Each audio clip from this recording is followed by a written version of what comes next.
we are in a period where conspiracy theory is flourishing. There has been an explosion of conspiracy theories. Conspiracy theorists are having a field day. It's like Christmas for conspiracy theorists. Countless conspiracy theories. It feels like there's more of this out there than there has been. Why are there so many of these people? Conspiracy theories are a great American pastime, and not all of them are on the right. There's plenty on the left as well. They could be from the far left, they could be from the far right, they could have unconventional, deranged theories. They had very much gone down the kind of rabbit hole of conspiracy thinking, all kinds of ideas, the world is not as it seems, and so on. That's a very American preoccupation. Conspiracy theories are not new. Conspiracy theories have been woven into the fabric of American society since before the signing of the Constitution.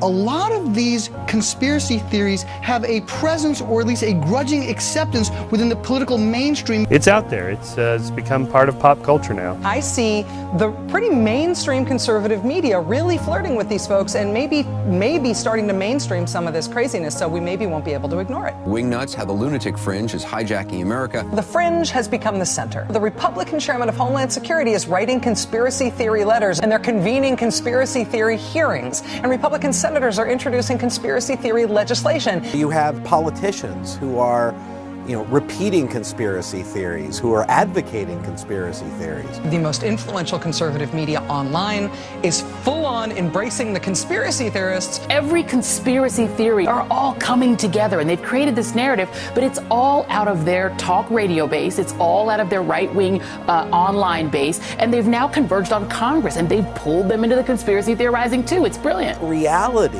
has been subsumed into a conspiracy theory.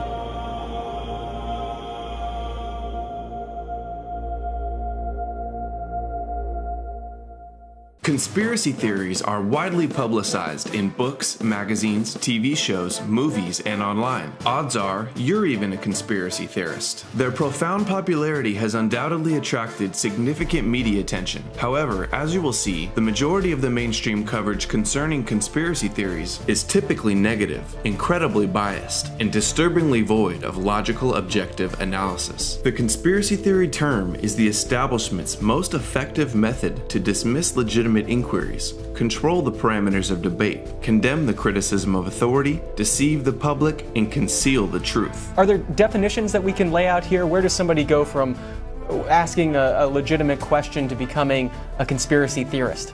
The Merriam-Webster Dictionary defines a conspiracy theory as a theory that explains an event or situation as the result of a secret plan by usually powerful people or groups. A theory is an idea that is intended to explain facts or events, and conspiracy is clearly defined in criminal law as an agreement between two or more persons to commit a crime at some time in the future. Thousands of people are found guilty of conspiracy charges every year in courts around the world because conspiracy is an inevitable component of human nature and society. By definition, conspiracy theory is a neutral term. It doesn't mean anything good or bad, it just means a theory about a conspiracy. However, the media has hijacked the term and uses it in a vastly different way. When someone in the United States says that that's a conspiracy or that's a conspiracy theory, by definition they mean it is irrational, illegitimate, and without proof. When we talk about conspiracy theories, we tend to speak about them in a negative light because the very word conspiracy implies something negative, I think. A conspiracy theory no longer means an event explained by a conspiracy. Instead, it now means any explanation or even a fact that the establishment does not acknowledge or recognize as true. The only real criteria for a subject to be considered as a conspiracy theory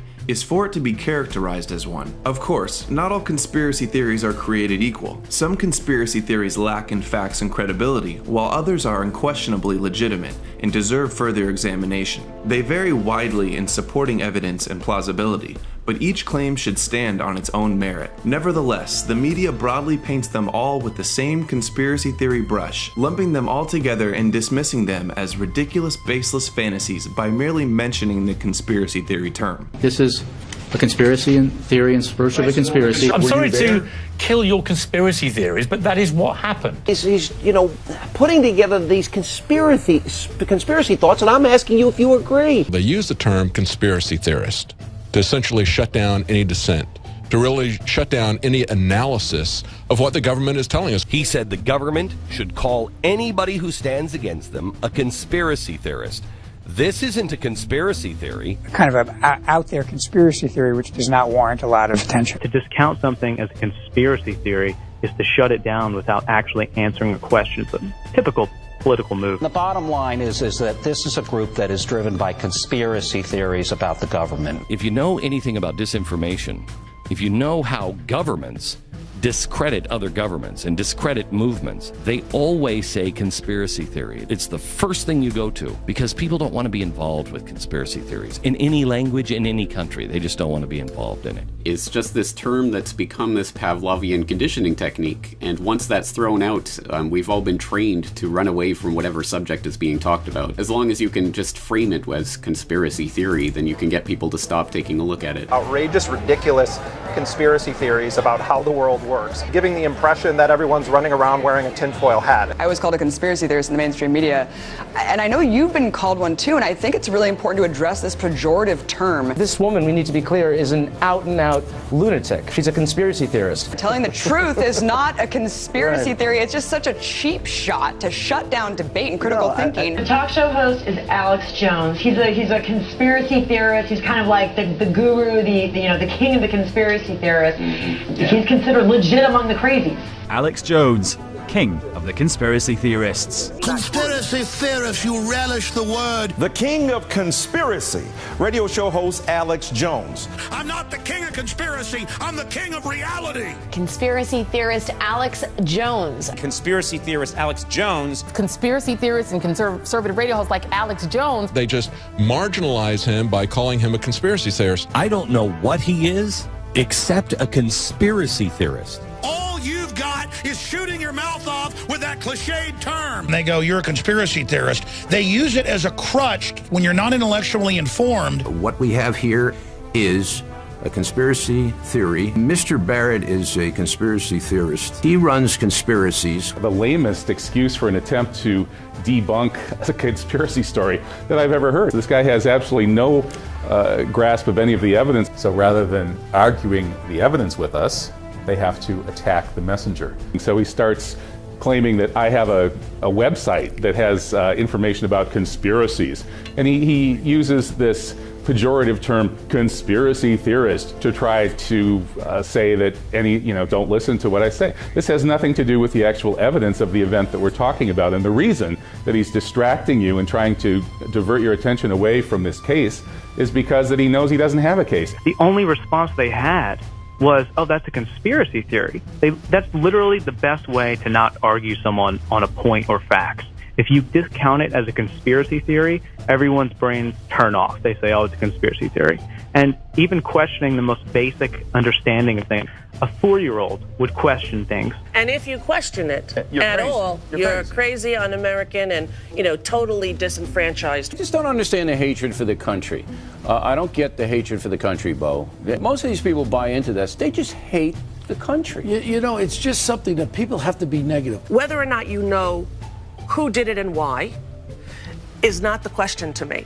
Right. You can actually say, as an American, I don't believe the official story. Right. And still be crucified as a kook, talentless, and somebody who doesn't deserve to be in the country. Move is what people would say to me. Why don't you move? There's a certain political etiquette, I would call it, about what is proper to discuss and not proper. And if it's too difficult, it becomes over the pale. It becomes conspiracy nut stuff. It's not just the information you put out, it's even asking the question, which is not permitted. I ask questions, and what perturbs me is that you don't get answers. Nobody wants to talk about it. This event that changed our entire history of our country, why aren't we allowed to discuss it?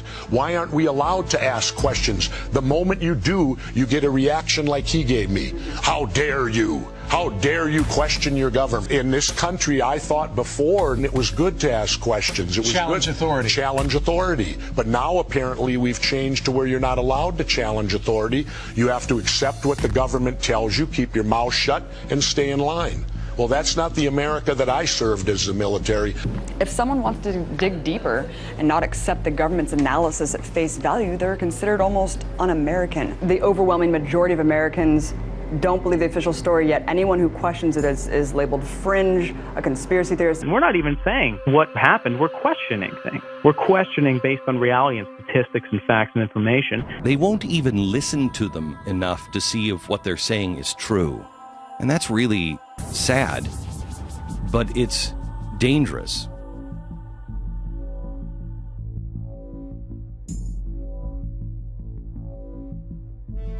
Any of those theories that you've heard of at all have any credence? Well, no, frankly.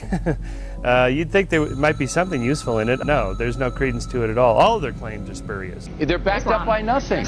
They're backed up by nothing. How strong are their arguments? I mean, did they lay out their claim and they just say conspiracy and then they just leave it right there? Or, I mean, did they really detail out their line of thinking? There is not one shred of evidence to back that insane assertion up. A conspiracy theory based on nothing. There is absolutely no evidence. Without a shred of evidence. None whatsoever. Completely crazy theory. You have no evidence. No backup, no proof. Absolutely no evidence. There's not a fact in between there. Making statements that he can't back up with fact. No basis in fact. They just don't stand up to any kind of logic or interrogation of the facts. Vast conspiracies that are hiding these vast problems that don't exist, that have been disproven over and over again.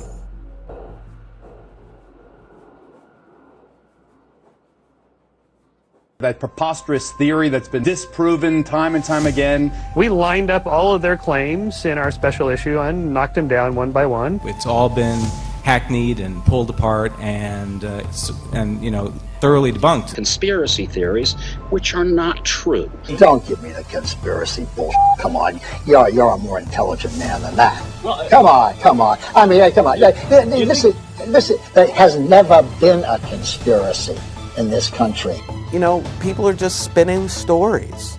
They can believe whatever they want, but it doesn't mean that it's real. No theory of anything explains all the facts, even if there are still some unsolved mysteries, which is perfectly okay.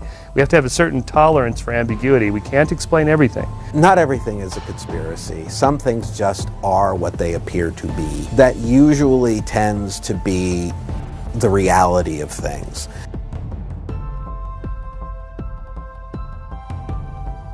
The limits of debate in this country are established before the debate even begins, and everyone else is marginalized. They're made to seem either to be communists or some sort of disloyal person, a kook, there's a word, and now it's conspiracy. See, they've made that something that should not be even entertained for a minute, that powerful people might get together and have a plan. Doesn't happen. You're a kook. You're a conspiracy buff. The mainstream media's agenda is clear. They want you to believe that conspiracies don't exist, the world is exactly like they say it is, and anyone who disagrees is to be marginalized, mocked, and shamed. True investigative journalism would genuinely examine the evidence, rationally debate the issues, and logically come to conclusions. But instead, the corporate mainstream media shamefully resorts to deceptive tactics, incessant ridicule, and hostile name-calling. They're a bunch of nutcases. Nutty conspiracy garbage? Only those considered nut jobs question the official conclusion. They're marginal nuts. These nuts are still in the shadows, Mike.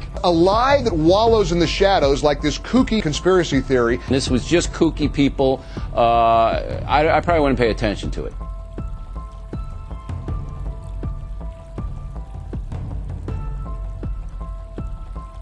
There have always been crazy people who gravitated, if they have schizophrenia, who gravitate toward conspiracy theories. Crazy nut jobs have always been there. All right, the evidence is overwhelming to you because you're a conspiracy nut. He's considered a crank and a kook by most academics. Some nutty college professors are trotting out that nonsense, and apparently some Americans are buying it. Most people think you're a nut. Most people think your views are not even worth listening to. Conspiracy nuts.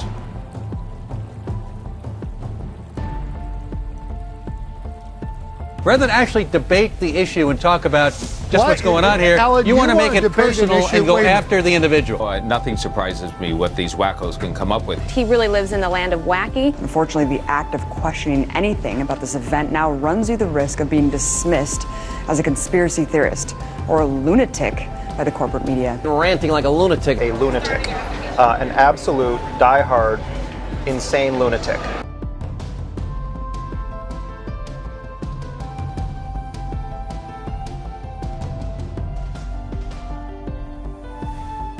conspiracy theories. It was a real buzzword for loonies. They're idiots. He has the right to be an idiot. I'm trying to get beyond the idiot calling and actually have a conversation with you if that's possible. He is an idiot. Can we believe we've already established that you think he's an idiot. That's your level of debate. Stupid conspiracy theories. They are paranoid. You cannot argue logic to someone who is mentally ill. Just think of them as mental patients. So that's what I do with conspiracy theorists. They're off their rockers. These are the type of people that should not have their hands on weapons. These are the type of people that should not have a platform to speak. These are the people that should be seeking mental help and evaluation. This man has problems.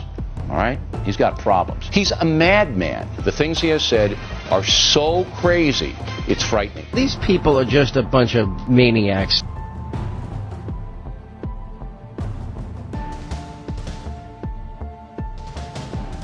The question is why? Why do people believe these things? Yeah, I spent all day today talking to scholars and academics who have studied conspiracy theories. These are people who are inclined to believe that the government is out to get them anyway. The media is in cahoots with it. These aberrant thoughts about how the government is out to pull the wool over our eyes, if you will. I always believe it's to exercise a level of intelligence over other people, like they know something that you don't. I think you're right. I think it's people who are looking for drama, who have general angst in their lives, they have very little to talk about that's interesting. They feel like they are part of some enlightened fight against the establishment. You see them come to life. They become animated when they talk about these theories and that they're going to persuade me to change my mind into belief. And I think it gives them a sense of authority or power.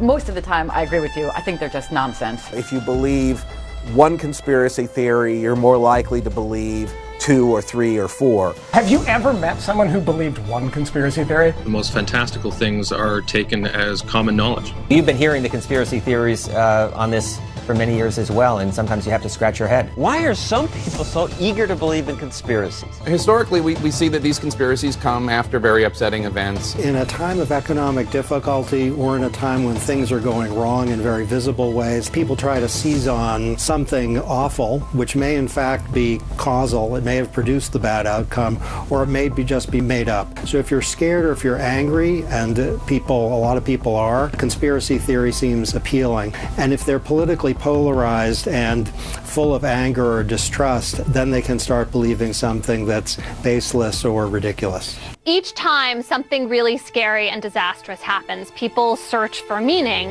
And in a way, it kind of helps explain what happened. It explains this tragedy. It kind of gives meaning. It gives them a sense of control over their world, they feel. I think that's why they do it. The assassination of JFK. There has to be something big comparable to killing a president.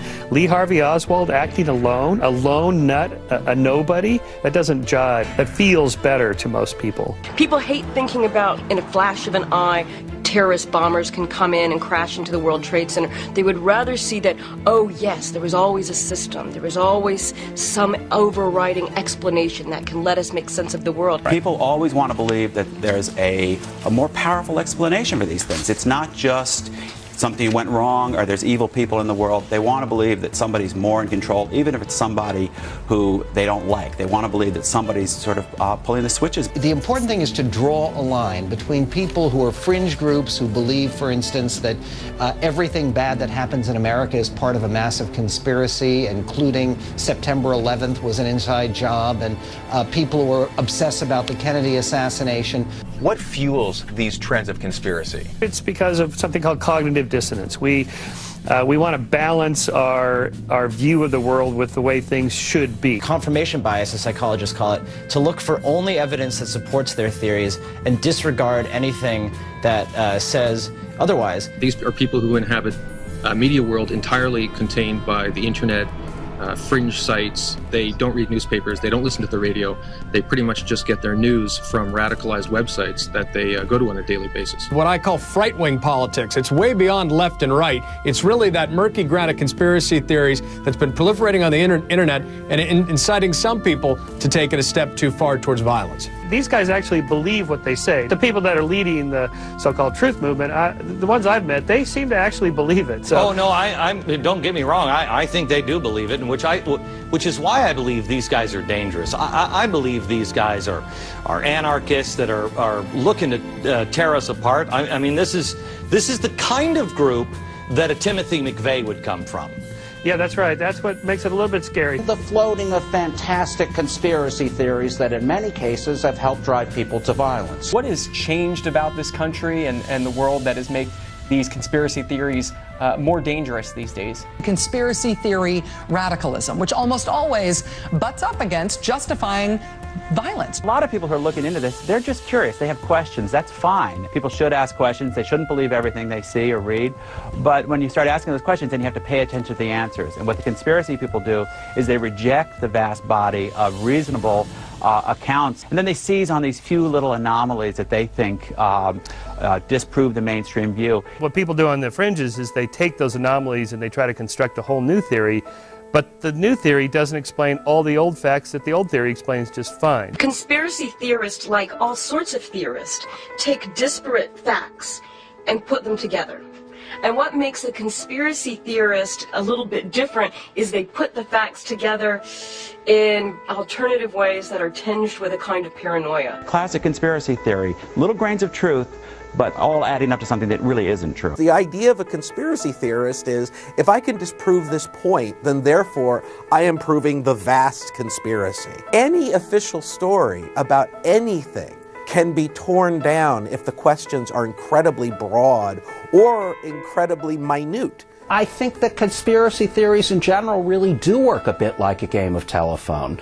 They are told and retold and tend to get more and more far out in the telling. Urban legend type tales that have been told and retold without any factual basis. People are fundamentally skeptical. People don't trust the explanations they have. This mistrust of an official explanation motivates them to go looking further, and then they want to keep going and keep going and keep going and find out what they think could be a more convincing explanation. Many of these people spend 10 to 12 hours a day on the internet, and they're sort of like idiot savants. They just made themselves experts in the minutiae of the conspiracy theory that they're obsessed with. Even when there is a clear explanation, then you have this search for supposed other evidence out there, and people just kind of pick it up and run with it, even when it seems completely unwarranted. We are natural pattern-seeking animals. We look for and find connections. We connect the dots like constellations in the sky. We find the constellations of meaning in our complex, chaotic world. I think that conspiracy theorists are making it more miserable for us in this, as we pick and choose our ways of life. I hear you. When you blame the government or whoever, you're actually removing the blame from the actual perpetrator, and you're putting it on somebody else. So in this quest to speak the truth or whatever, they're really doing a disservice to everyone involved. When you reject facts, reality, and you grasp to this idea that the government is out to get you, it's a slippery slope. What's next? The helicopters that fly over your house, the medevac helicopters, the news helicopters, they're out to get you. You hear this stuff, and it just makes you sick to your stomach. I loathe conspiracy theories. Can't these people give it a rest for one day? I've given up on trying to change conspiracy theorists. They're going to be with us for a long time. When you have policy being shaped by fantasy, you end up with pretty bad policy. When did seeking the truth become a bad thing? And how the pursuit of any kind of facts becomes so objectionable? Look, this dismissal is deliberate. It's also severely dumbing down the dialogue we should be having, and in fact, it's an endangerment to investigative journalism. For crying out loud, to question official narratives is the role of journalists, historians, and documentarians. Otherwise, we'd just be getting our news verbatim from government press releases. The majority of Americans believe that JFK was assassinated by a conspiracy. And also, a majority of people have questions about 9/11 also. Knowing this, how does it feel to go on shows like Piers Morgan and other shows on the mainstream media and to be ridiculed and painted as a lunatic for bringing up these issues? Well, because that was the CIA's mission to anyone that questioned it. That's how they do. They try to marginalize you. They try to make it seem like you're a conspiracy nut. It's in a CIA memo that you say conspiracy theory. I mean, that's declassified. The CIA, right after they killed Kennedy, put out these talking points. The first documented use of the conspiracy theory term is found in an American Historical Review article published in 1909. But it wasn't until the 1960s that the conspiracy theory phrase acquired its negative connotations and became commonly used as a derogatory, pejorative slur. Conspiracy theory's negative associations can be traced back to political scientist Richard Hofstadter's 1964 article in Harper's Magazine, where he suggested conspiracy theories stem from the paranoid style in American politics. However, it was the CIA who ultimately weaponized the term when it was adopted as the fundamental component in their propaganda campaign to oppose conspiracy theories. In 1967, the CIA essentially weaponized the conspiracy theory term and engaged in information warfare when it sent a detailed memo to all of its bureaus titled Countering Criticisms of the Warren Commission Report, which was the government's official investigation into the JFK assassination. The memo begins with the CIA expressing their concerns, stating that from the day of President Kennedy's assassination on, there has been speculation about the responsibility for his murder in a new wave of books and articles criticizing the commission's findings. Critics speculating as to the existence of some kind of conspiracy, implying the Warren Commission was involved, and that Vice President Lyndon B. Johnson himself benefited and was in some way responsible for the assassination. Conspiracy theories have frequently thrown suspicion on our own organization because we were directly involved and contributed to the investigation. This trend of opinion is a matter of concern to the U.S. government and our organization because it affects the whole reputation of the American government and casts doubt on the leadership of American society. Despite being marked "Destroy when no longer needed," the Dispatch was released 9 years later in response to a New York Times Freedom of Information Act request and is available online. The memo was marked Psych, short for Psychological Operations, or PSYOP, and CS, short for Clandestine Services. The memo outlines a detailed series of actions and techniques to counter and discredit the claims of conspiracy theorists. Its directives include instructing agents to, quote, employ propaganda assets to refute the attacks of the critics, adding, book reviews and feature articles are particularly appropriate for this purpose, advising covert assets in the media to ignore conspiracy claims unless discussion is already taking place, and directing agents to remind their friendly elite contacts, especially politicians and editors, of the Warren Commission's integrity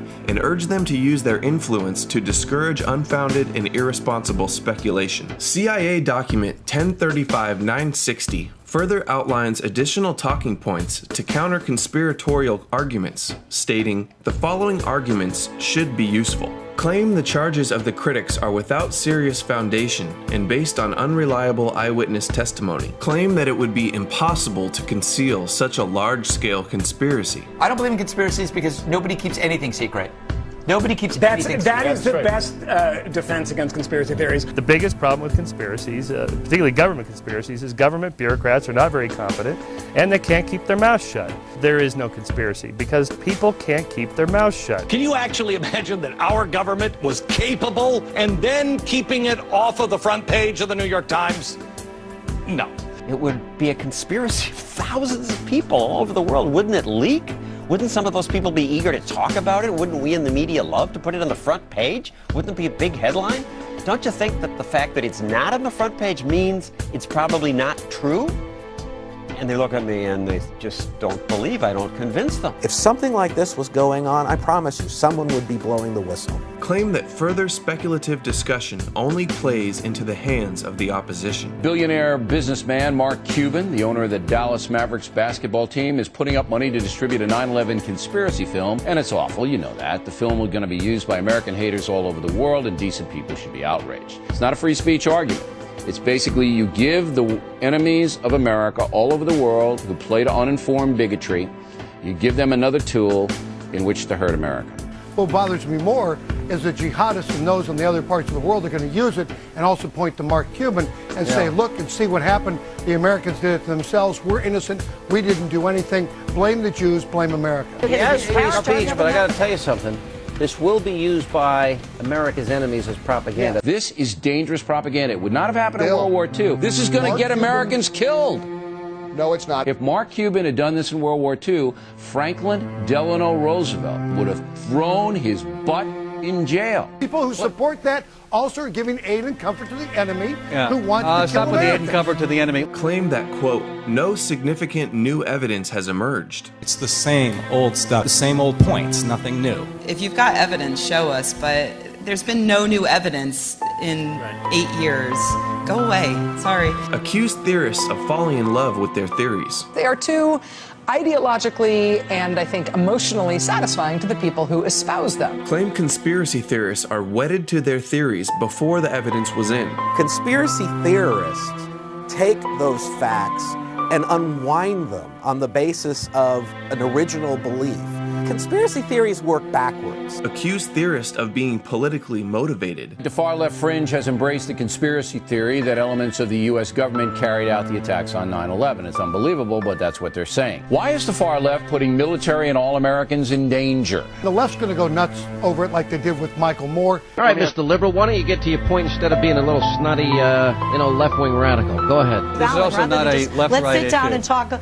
Alex Jones is behind this movie is a right-winger, by the way. This is not left-right. You're trying to create a partisan wedge to keep people in the partisan left-right paradigm. Accused theorists of being financially motivated. I get that the guys who sell this stuff for a living have a reason to sell this stuff. There's always going to be a very, very, very exciting market for these things. There is money to be made in feeding the ragged edge of America's long-standing conspiratorial mindset. And, I'm sure it's good for business. These guys have a good racket going. It's always the end of the world, but not quite yet. Subscribe for 1 more month, because then it'll be the end of the world. Only $19.95, and yes, you can pay in gold. The government and media continue to rely on the conspiracy theory pejorative label, paired with the psyop tactics found in this memo, to dismiss conspiracy allegations to this day. The CIA's strategy to make conspiracy belief a target of ridicule and hostility is arguably the most successful propaganda campaign in modern history. The government's network of covert propaganda assets and friendly elite contacts referenced in this document were partially brought to light in a 1975 congressional investigation into government agencies' intelligence activities. The hearings, known as the Church Committee, were investigating the intelligence activities of the CIA, NSA, and FBI after illegal surveillance activities surfaced during the Watergate scandal. Do you have any people being paid by the CIA who are contributing to a major circulation American journal? We do have people who submit pieces to American journals. Do you have any people paid by the CIA who are working for television networks? This, I think, gets into the kind of getting into the details, Mr. Chairman, that I'd like to get into in executive session. The investigation revealed that the CIA was paying bribe money equivalent to $1 billion adjusted for inflation under the table to heads of major media companies, editors, and reporters to act as gatekeepers and propagandists for the establishment. The commission's final report determined that, quote, the CIA currently maintains a network of several hundred foreign individuals around the world who provide intelligence for the CIA and at times attempt to influence opinion through the use of covert propaganda. These individuals provide the CIA with direct access to a large number of newspapers, periodicals, scores of press services and news agencies, radio and television stations, commercial book publishers, and other foreign media outlets. In 1977, Pulitzer Prize winner Carl Bernstein shined further light on the CIA's propaganda network in his Rolling Stone article titled "The CIA and the Media." The article exposes how America's most powerful news media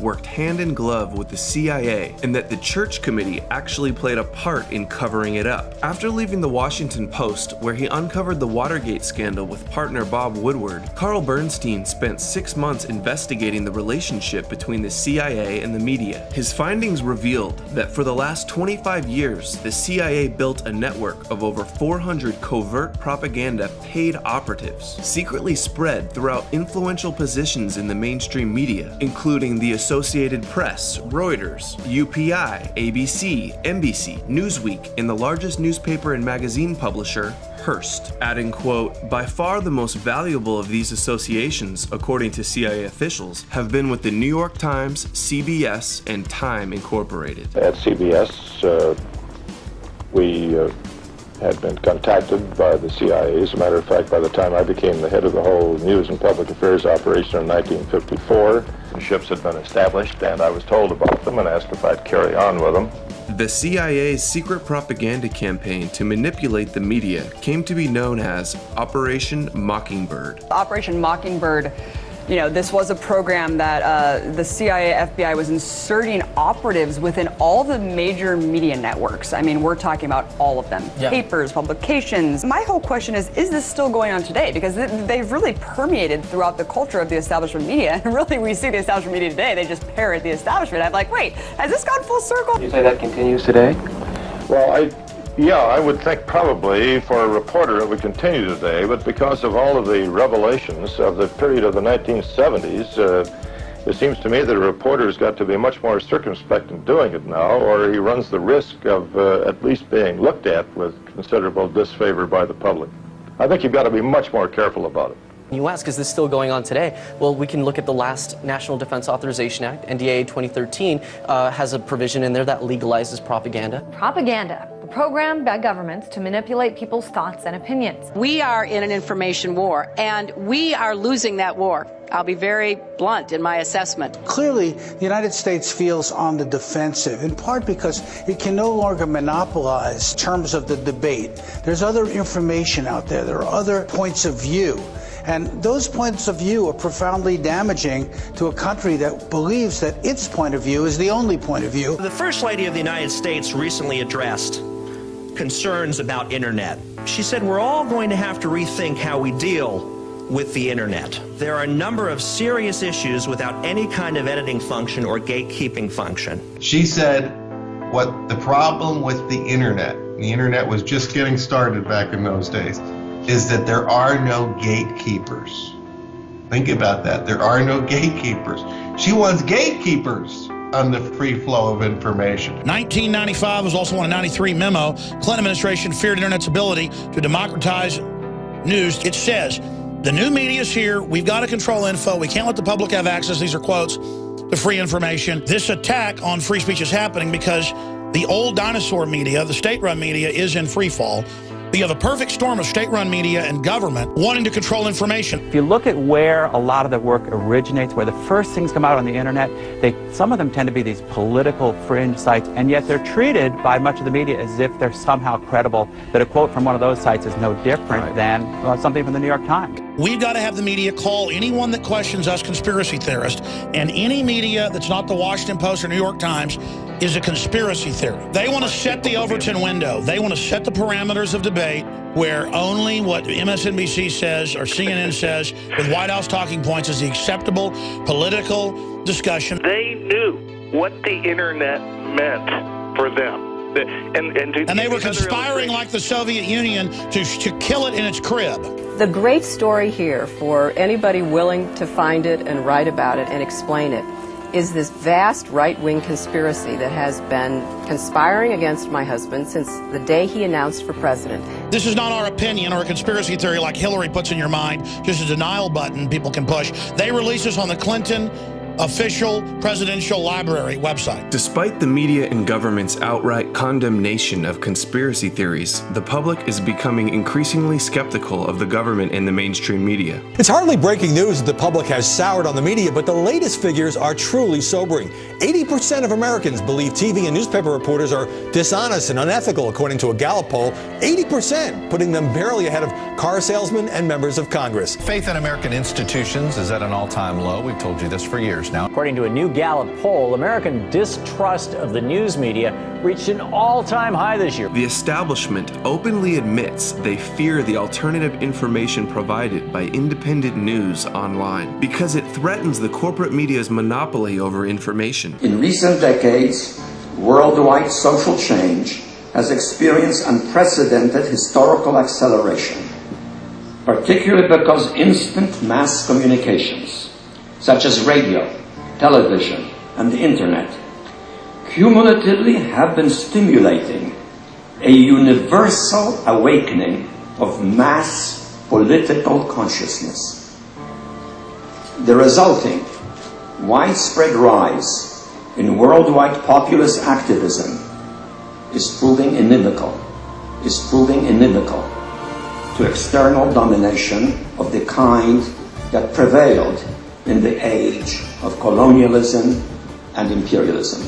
Persistent and highly motivated populist resistance of politically awakened and historically resentful peoples to external control has proven to be increasingly difficult to suppress. In earlier times, it was easier to control 1 million people, literally.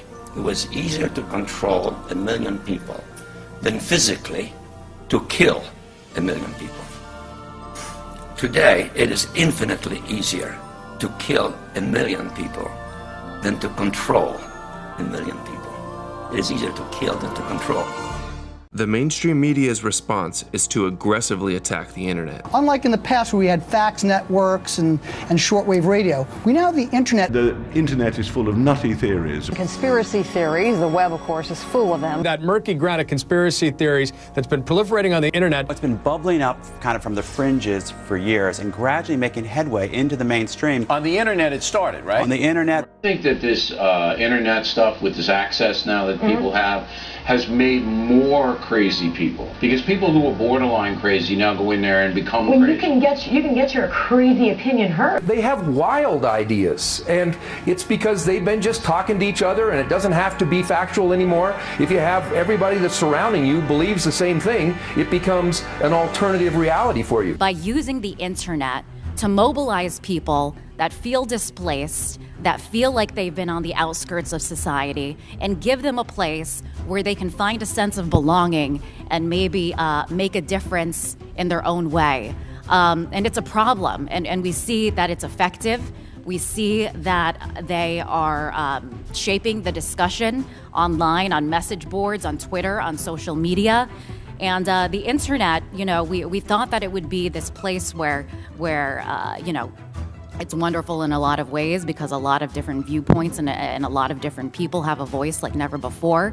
But unfortunately, it's provided a forum where disinformation, false theories, people that are just trying to make a name for themselves, bloggers or whatever, that have absolutely no accountability for the truth, are able to rile up a mass amount of people online. It provides this voice for fringe voices, extremists. The platform that it provides for fringe and radical views. Alternative media, and thanks to the internet, it fuels these things. People begin to presume that these conspiracies are in fact true as they're, you know, introduced to this on a daily basis. You repeat it over and over and over again, and suddenly the conspiratorial theories begin to take on a life of its own. It provides a place for these people, a place where these people can congregate and feed off of each other's biases. It's almost like a community that is almost like a cult, I would say, that is formed online, and they mobilize. They find a home. They find a place where they're heard, and they find a sense of belonging. They find an outlet where they can a platform to voice their deranged views. The extreme fringe is given a platform for what otherwise would not be considered reputable television. You know, most broadcasts wouldn't have on the types of voices with these conspiratorial theories. It tends to multiply online, and you see these dark corners of the internet where people pile on, and there's this very minute parsing of the technicalities of the supposed evidence, and more detail gets added and accumulated, and it kind of feeds on itself. It really almost makes you ask the question, would it have been better if we'd never invented the internet? When people who are like-minded get together, they tend to end up in a more extreme position that fits with the direction in which they were tending before they started talking to each other. In social media, you can quickly find a bunch of people who agree with you, and people are often kind of tentative about their belief just because they're not sure. And then when they hear other people who agree with them, they become more sure and much less tentative. The fact that you can find like-minded others in a heartbeat, that's a problem. The establishment's solution to this terrible conspiracy theory problem was revealed by this man, Harvard Law professor Cass Sunstein. In 2008, shortly before being appointed by Obama to the cabinet-level position commonly referred to as the Information Czar, Sunstein published an essay out of Harvard Law School titled Conspiracy Theory. He prefaces the 30-page white paper with a warning that those who subscribe to conspiracy theories may create serious risks, including risks of violence, and the existence of such theories raises significant challenges for policy and law. He writes that his objective is to understand the mechanisms by which conspiracy theories rise, spread, and prosper, whether to ignore or rebut a conspiracy theory, and to understand how such theories might be undermined, and to offer recommendations for governmental actions. Sunstein begins with the claim that conspiracy theorists typically suffer from crippled epistemology, meaning they know very few things and what they know is wrong, and that they only hear the conspiratorial accounts. He doesn't provide any footnote or evidence that conspiracy theorists are more likely than others to get their news exclusively from one source, but he uses this false premise as his justification to rationalize his authoritarian proposals. Sunstein's admitted goal is for the government to eliminate conspiracy theories, but claims they will only do so if it improves social welfare. He considers several startling policy responses to dampen the supply of conspiracy theories, including having the government ban conspiracy theories, having the government tax conspiracy theories, have the government itself engage in counterspeech to discredit conspiracy theories, have the government formally hire credible private parties to engage in counterspeech, and have the government informally encourage credible private parties to help. You may be thinking, no way, the government would never actually ban or tax Americans' free speech. That violates the First Amendment. But this constitutional law professor does not rule out banning and taxing conspiracies. He states that each instrument has a distinctive set of potential effects, cost, benefits, and each will have a place under imaginable conditions. And if a conspiracy theory became so pervasive and dangerous that censorship would be thinkable, wouldn't you just love to hear what circumstances Sunstein believes would justify repealing the First Amendment? Sunstein ultimately determines that his main policy recommendation is for the government to engage in what he calls cognitive infiltration. He defines cognitive infiltration as introducing diverse viewpoints and new factual assumptions into the hardcore extremist groups that propagate conspiracy theories. In other words, he wants government agents or their allies acting either virtually or in real space, and either openly or anonymously, to undermine the crippled epistemology of those who subscribe to conspiracy theories by planting doubts about their theories and thereby introducing beneficial cognitive diversity. Sunstein suggests that government agents and their allies enter chat rooms, online social networks, or even real space groups and attempt to undermine conspiracy theories by raising doubts about their factual premises, casual logic, or implications for political action, adding that government officials would participate anonymously or even with false identities, because government cannot be seen to control the independent experts. Although government can supply these independent experts with information and perhaps prod them into action from behind the scenes, but too close a connection will prove self-defeating if it is exposed. When confronted about his Orwellian proposals by independent journalist Luke Rudkowski from We Are Change, Sunstein played dumb and claimed he didn't remember the article, implied that he didn't really write those things, yet he refused to retract his statements and said he's just focused on doing what his boss, the president, wants him to do. Where you openly advocated government agents infiltrate activist groups of 9/11 Truth and also stifle dissent online. I was wondering, why do you think it's the government's job, or why do you think the government should go after family members who have questions about 9/11, responders who were lied to about the air, survivors whose testimony commits, and also government whistleblowers that were gagged because they released information that contradicts the official story?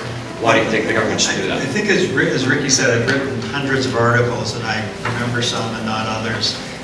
That one I don't remember very well. I hope I didn't say that. But whatever was said in that article, my role in government is to oversee federal rulemaking in a way that is wholly disconnected from the vast majority of my academic writing, including that. So I know that I'm just asking because you may be the next Supreme Court Justice, Obama will point to, and you did write those things, and that's why I want to bring them up to you.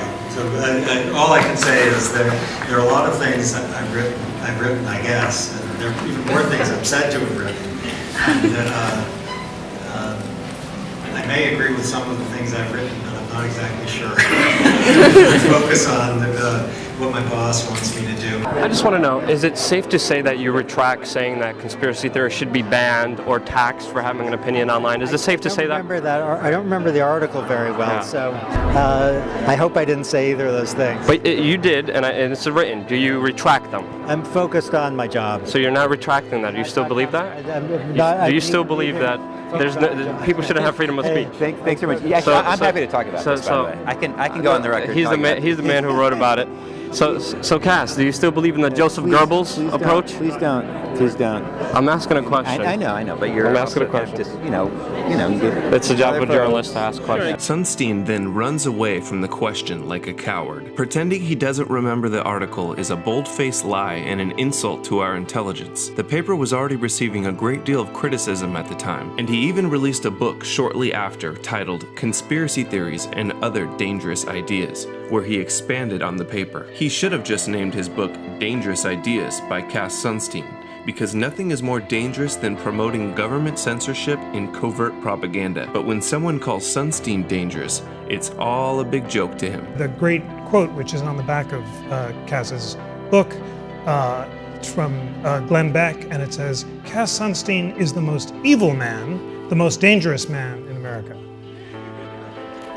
Bravo. That's you can't do better than that for an introduction. Despite the Orwellian policies in Sunstein's paper and the government's long history of secretly manipulating the media, any accusation that media figures may be covert government agents is dismissed outright. Changing the mind of conspiracy theorists is often very hard to do. It's true, and here's why that's a lie, and you're part of a conspiracy. And so it ended up that when you gave them evidence to the contrary, they believed the original theory even more.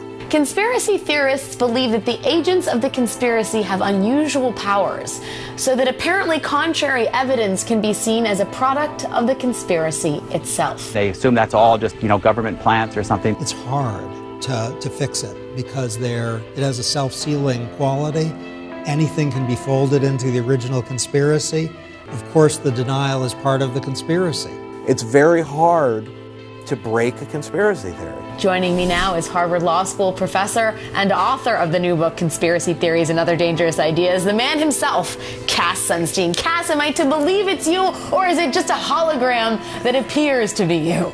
Well, it's me, but of course I would say that. Right, exactly. In your book, you write about just how hard it is to debunk conspiracy theories, because those who believe in them, and I will quote you, are unlikely to give respectful attention to the debunkers who in their eyes may after all be agents or dupes of those responsible for the conspiracy in the first place. Sunstein criticizes conspiracy theorists for suspecting that people in the media are government agents, yet that is exactly what he is proposing. His hypocrisy is astounding. Sunstein's recommendations for the government to cognitively infiltrate conspiracy theory groups online with government propaganda was evidently put into place by the United States Defense Advanced Research Projects Agency, DARPA. In 2011, DARPA unveiled its Social Media and Strategic Communication program with a solicitation on fedbizops.gov for innovative research proposals and emerging technologies to improve its methods of detecting and conducting propaganda campaigns in social media. Through the program, DARPA seeks to develop tools to help identify misinformation or deception campaigns and counter them with truthful information, reducing adversaries' ability to manipulate events. They are basically asking for new technologies to carry out Cass Sunstein's call for cognitive infiltration of conspiracy groups. However, the concept concept of manipulating public opinion with online propaganda did not originate with Sunstein. It is a common propaganda tactic practiced by governments and corporations around the world. It has been reported that Israel pays college students to promote the Zionist agenda. China pays commenters to spin bad news to shape public opinion. Russia also has their army of trolls. Even Canada is involved. So is it okay to have the government monitor social media conversations and then to wade in and correct some of those conversations? In 2014, NSA whistleblower Edward Snowden leaked documents to journalist Glenn Greenwald. The leaks contained presentation slides from the United Kingdom's Government Communications Headquarters, which is the British equivalent of the NSA. The documents reveal that the government has been systematically attempting to control, infiltrate, manipulate, and warp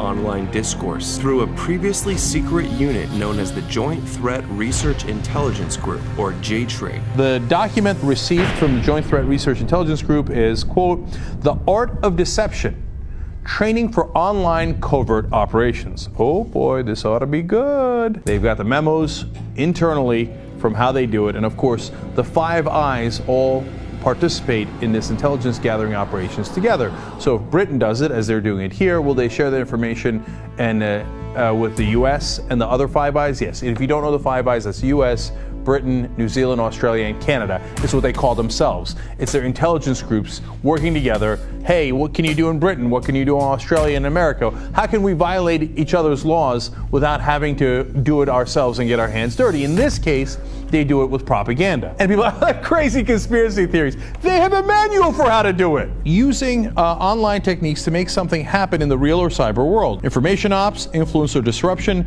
technical disruption, known in GCHQ as online covert action, the 4 Ds: deny, disrupt, degrade, deceive. Under the title Online Covert Action, the documents detail a variety of means to engage in influence and info ops, as well as disruption and computer net attack, while dissecting how human beings can be manipulated using leaders, trust, obedience, and compliance. In other words, they have a manual on how to get you to bow your head. And one of the keys to that is to get trusted leaders in the media to say, no, this is right, the government is right, now everybody comply. In this slide, you'll see highlighted conspiracy stories, plant some of those online, etc. Use, on the right-hand side, you see hindsight bias, confirmation bias, anchoring and priming targets to believe a certain thing, and then confirm their bias already, etc. They have all these psychological tactics to get you to believe things that aren't true. But my favorite is at the bottom there. Propaganda. Branding, marketing. They know they're doing propaganda. They have a manual that says do propaganda in the media. And one of the things they do is they get thought leaders in the media to totally agree with the government, use compliance, obedience, and social networks. This is Propaganda 101 manual. We've literally got it now. Now we know exactly what the government's up to. So when you see this online, know that that's exactly where it comes from. It's scary stuff, man, that this is what our government is now doing. The British government and all the Five Eyes that cooperate with them. Big Brother is here, and he's got some unbelievable propaganda headed in your direction. The establishment has been waging war on conspiracy theories and the truth for decades, and the media and internet have been thoroughly infiltrated. It's literally a conspiracy against conspiracy theories. Two of the biggest conspiracies the establishment attempts to dismiss by labeling conspiracy theory are the New World Order global government conspiracy and the 9/11 attacks.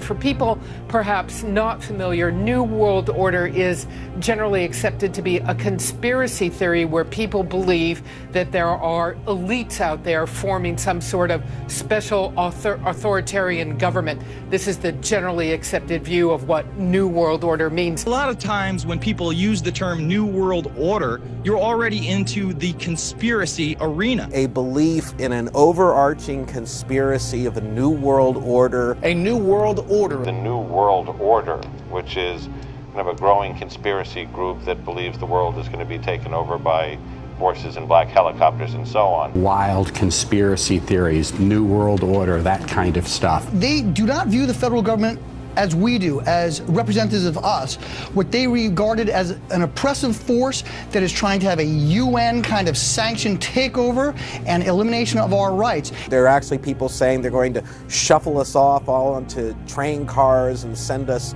to work camps. I mean, it's crazy stuff. Conspiracy theory, the idea that the government is secretly plotting to impose martial law, to take Americans' guns away from them, to throw anyone who resists into concentration camps that have been built by FEMA secretly, and ultimately to force the United States into a kind of socialistic one-world government, the so-called New World Order. The New World Order, fiat currency, the adoption of fiat money, meaning paper money that is not backed by gold.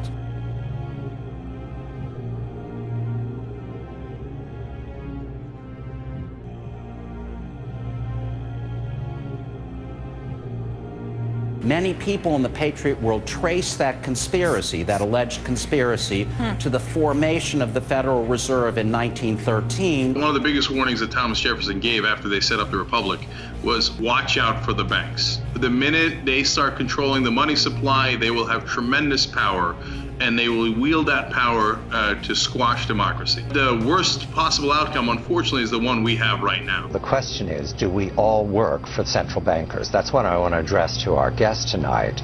Is this global governance at last? Is it one world, the central bankers in charge? Aren't we all just living and dying for what the central banks do? Well, of course we are, because if we look at the economic data, there's nothing to get excited about in that. What should be the proper relationship between a chairman of the Fed and a president of the United States? Well, first of all, the Federal Reserve is an independent agency, and that means basically that there is no other agency of government which can overrule actions that we take. Is the Federal Reserve a conspiracy theory? A lot of people in Washington are starting to believe that. I don't think so. It's a long-standing institution that's designed to stabilize the economy, and whether it makes mistakes or not, works or not, it's not a conspiracy. Tell that to some members of Congress. The Fed is an independent institution, which means that it's not subject to Congress. The president doesn't have oversight of the Fed. The Fed is a separate entity. Who has oversight of Janet Yellen? Janet Yellen is principally the person who has oversight of Janet Yellen. We just want to let you know the New World Order has no legitimacy, and that we as a people are not afraid, and we are waking up to the robber barons and the big banksters who are looting this economy with the Federal Reserve. Well, we have mega banks that are getting $85 billion a month of U.S. taxpayer money. Most of it goes to Europe and England.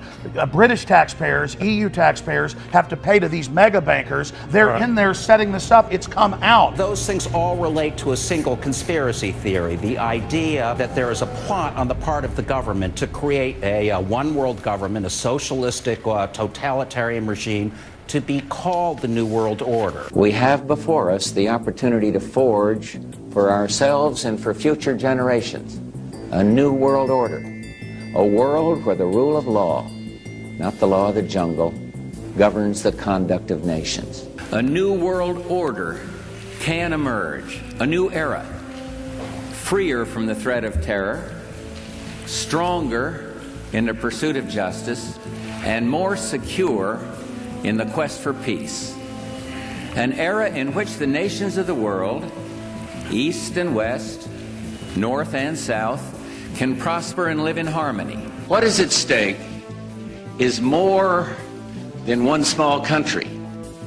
It is a big idea, a new world order. When we are successful, and we will be, we have a real chance at this new world order, an order in which a credible United Nations can use its peacekeeping role to fulfill the promise and vision of the UN's founders. When our founders declared a new order of the ages, they were acting on an ancient hope that is meant to be fulfilled. 100 generations have searched for this elusive path to peace, while 1,000 wars raged across the span of human endeavor. Now we can see a new world coming into view. A world in which there is the very real prospect of a new world order. What you had there was a statement of something that was, a very coherent statement of the reality of modern economies that had the word the words world order in it, which is unfortunate because those words are now buzzwords for conspiracy. We are in a global economy. Nothing will stop that. Jumping from there to this vast new world order conspiracy, there's not a fact in between there. There is a chance for the President of the United States to use this disaster to carry out what his father, a phrase his father used, I think, only once, and hasn't been used since, and that is a new world order. And those people who have been yelling, oh, the UN's going to take over global conspiracy government. They've been crazy, but now they're right. Yeah, well, when Geithner's... It's happening. There also exists an extraordinary opportunity to form for the first time in history a truly global society. So that the problem of the Bush presidency will be the emergence of a new international order.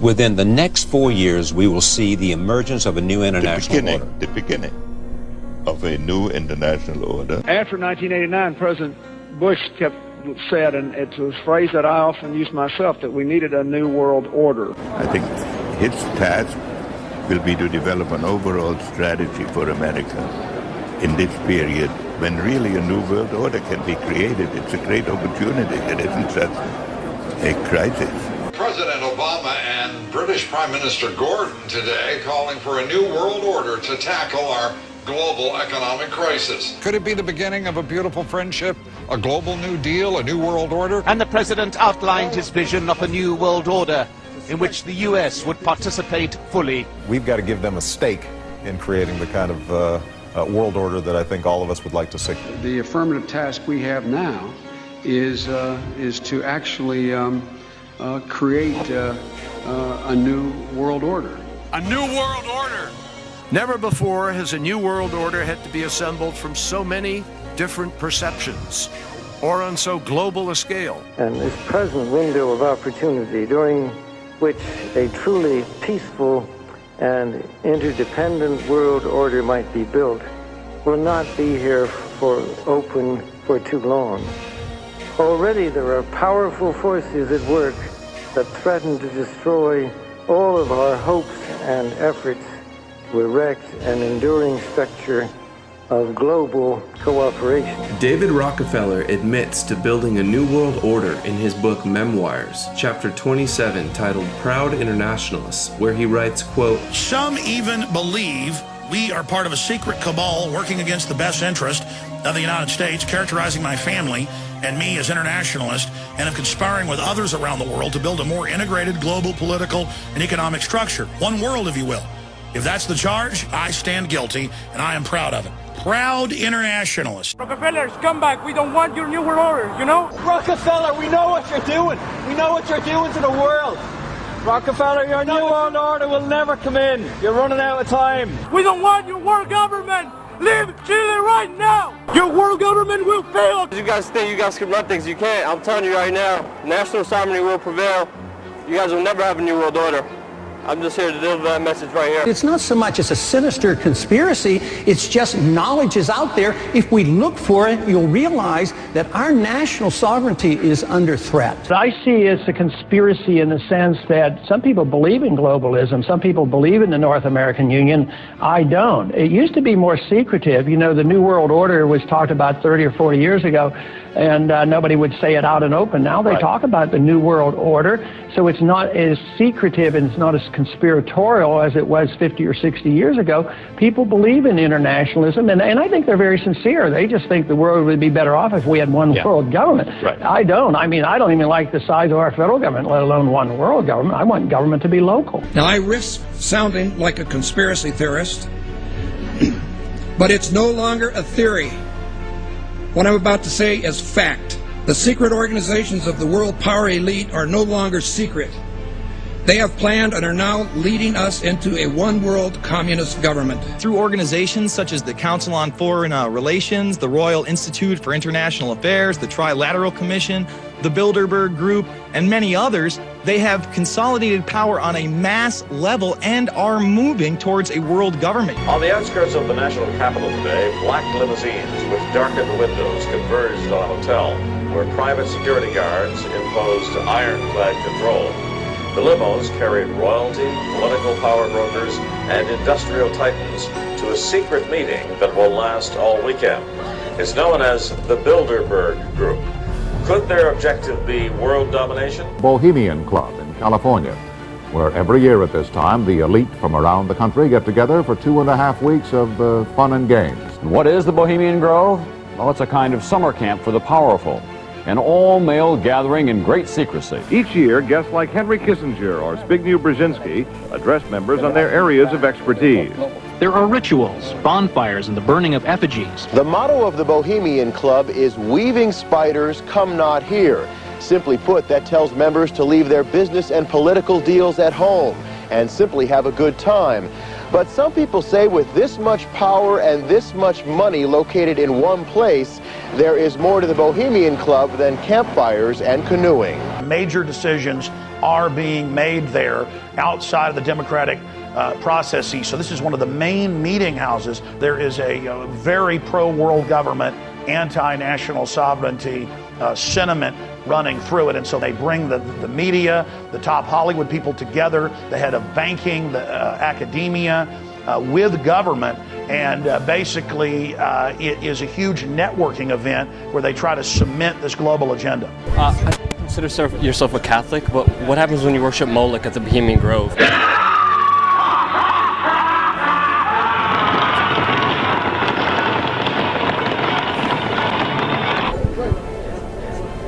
Can you tell us what happens there? You actually believe all this junk? Bill Clinton said that Republicans run around naked in the woods there. As you say, the Bohemian Club? That's where all those rich Republicans go out and stand naked against redwood trees, right? I've never been to the Bohemian Club, but you ought to go. It'd be good for you. Get some fresh air. And you don't want to know what Richard Nixon said about the place. The Bohemian Grove that I attend, from time to time, the Easterners and the others that come there, but it is the most faggy goddamn thing you will can ever imagine in San Francisco crowd, because it's just terrible. I mean, I never want to shake hands with anybody in San Francisco. That's the place you attended. It's a secret society. Can you tell us at least who invited you? You know, it's nice to know that there's some people who have fantasy lives that have nothing to touch with. Nice to have had you here. Bye-bye. You can't answer the question. When are you going to open up on the Bohemian Grove? Bye-bye. You might as well just answer the question. It's going to be a lot easier. People are just going to, it's going to be on YouTube. People are just going to speculate that there's something wrong unless you tell us there's nothing wrong. Come on. Come on. I'm just trying to be transparent and open. That's all I'm trying to do, and you're kind of making yourself look kind of guilty. Have you been there for the ceremony with the cremation of care? Frankly, I don't think that's something I need to talk to you about. Really? That's right. Well, I'm Alex Jones, and I snuck in there in 2000. I'm the guy that blew it wide open and got the video. It's been on national TV. Well, I disrespect you for that. You do? I do. But there's a lot of big public officials going in there. Don't we deserve to know? You took I don't know anything about you, and I don't know anything about your film. But if you go in there with an understanding, you violated that understanding by releasing that film, and I don't respect you for that. Really? I'm sorry. You took an understanding when you went in there that you would not do that film. And did you have an understanding when you went in there? No. Did you crash it? Yes. Yeah, and it has no trespassing signs there too, doesn't it? No, they put them up after. Oh, I'm sorry. I'm sorry, sir. I've been there before. I know what the circumstances are, and I'm sorry you violated the understandings. That was not a gentlemanly thing to do. But what about the ritual? Is the ritual gentlemanly?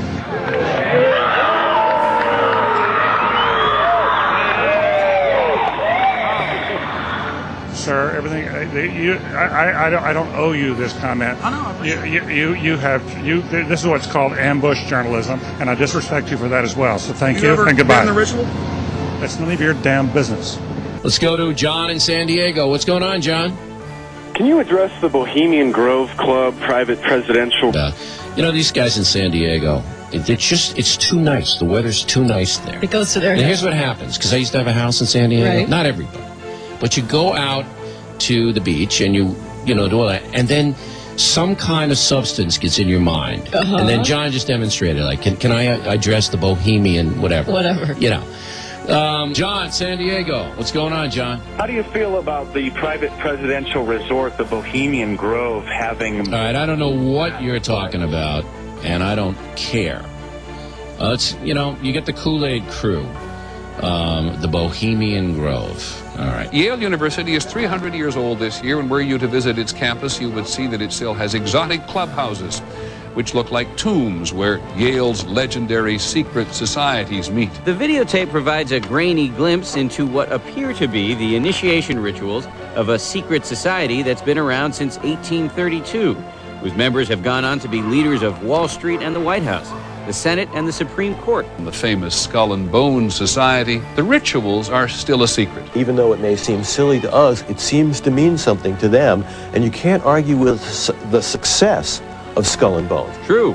Famous alums include Senators John Kerry and John Chafee, to name two, and 3 presidents, William Taft, George Bush, and George W. Bush, who's been reluctant to talk about Skull and Bones. Does it still exist? The thing is so secret, I'm not even sure it still exists. The tape is a valuable artifact, an extremely rare view into the secret society that groomed the American ruling class for generations. You were both in Skull and Bones, the secret society. It's so secret we can't talk about it. What does that tell us? Not much, because it's a secret. Is there a secret handshake? Is there a secret code? I wish there were something secret I could manifest. 322, secret number? There are all kinds of secrets. You remember Skull and Bones from college and Bush? Were you in the same secret society as Bush? Were you in Skull and Bones? Thank you for cutting my mic. Thank you. Are you going to arrest me? Excuse me. Excuse me. What are you arresting me for? Whoa, whoa, whoa, whoa. Is anybody watching this? I'm not doing this. I want you to see it. Ow! Ow! Ow! He's got a taser on his chest.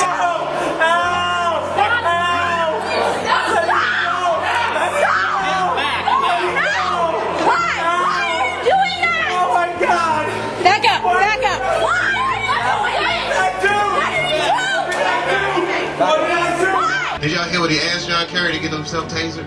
Did you hear the question? He was like, is it not true, Senator Kerry, that you are a member of Skull and Crossbones, a secret society with George Bush?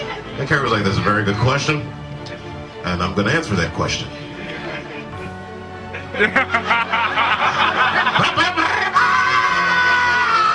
What does that mean for America?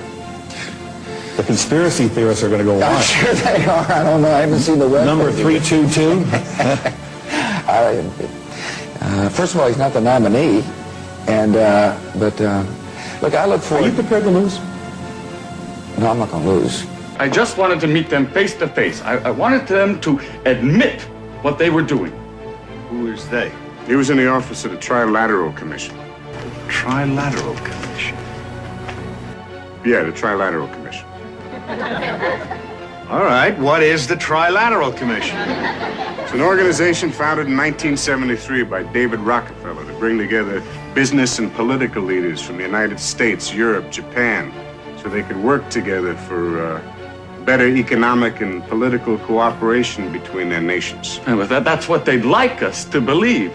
But you see, what they're really up to is a scheme to plant their own loyal members in positions of power in this country. Those who are involved in the Trilateral Commission and the Council of Foreign Relations usually ends up in positions of power. To work to erase national boundaries and create an international community, and in time bring about a one world government with David Rockefeller calling the shot. Would you like to hear the names of just a few of the people who have been on the Trilateral Commission? Not particularly. James Earl Carter. Heard of him? Look, Mr. Klein. Henry Kissinger. You heard of him? Dick Cheney, Bill Clinton, Madeleine Albright, as well as a whole host of well-known politicians and CEOs of multinational corporations like Goldman Sachs, ExxonMobil, Shell, Citigroup, and others. George Bush. Now, you remember at the convention, everybody thought it was going to be Ford for Veep. You know what happened? David Rockefeller just picked up a phone, put in a call. Hey, Ronnie, forget Jerry, it's George. Bye. So, no matter who won in November, they had their man in the White House. He shut up the world order with his family, donated the land for the UN, and founded every major private globalist organization in every major country. The Council of the Americas, founder and honorary chairman, David Rockefeller. The Americas Society, chairman, David Rockefeller. The Forum of the Americas, founder, David Rockefeller. The Institute for International Economics, financial backer and board member, David Rockefeller. The Trilateral Commission, founder and honorary chairman, David Rockefeller. Rockefeller's influence also extends to the current administration. He was chairman emeritus of the CFR when Vice President Dick Cheney once served as a director, a relationship that Cheney concealed during his congressional career. It's good to be back at the Council on Foreign Relations. As Pete mentioned, I've been a member for a long time and was actually a director for some period of time. I never mentioned that when I was campaigning for re-election back home in Wyoming. Oh, thank you very much, Richard, and I am delighted to be here in these new headquarters. I have been often to, I guess, the mothership in New York City, but it's good to have an outpost of the council right here down the street from the State Department. We get a lot of advice from the council, so this will mean I won't have this far to go to be told what we should be doing and how we should think about the future. Gentleman right here in the blue. It's been reported that you and your wife are in the globalist CFR, which is the Council on Foreign Relations. I'd like to know if that is true. Well, first of all, I'm not... the Council on Foreign Relations, I don't know if I'm a official member. I've spoken there before. It basically is just a forum where a bunch of people talk about foreign policy. And so there's nothing, there's no official membership. I don't have a card or, you know, a special handshake or anything like that. If you've ever heard any of our call-in shows, you know that we have people that think about the conspiracy theories of people like you.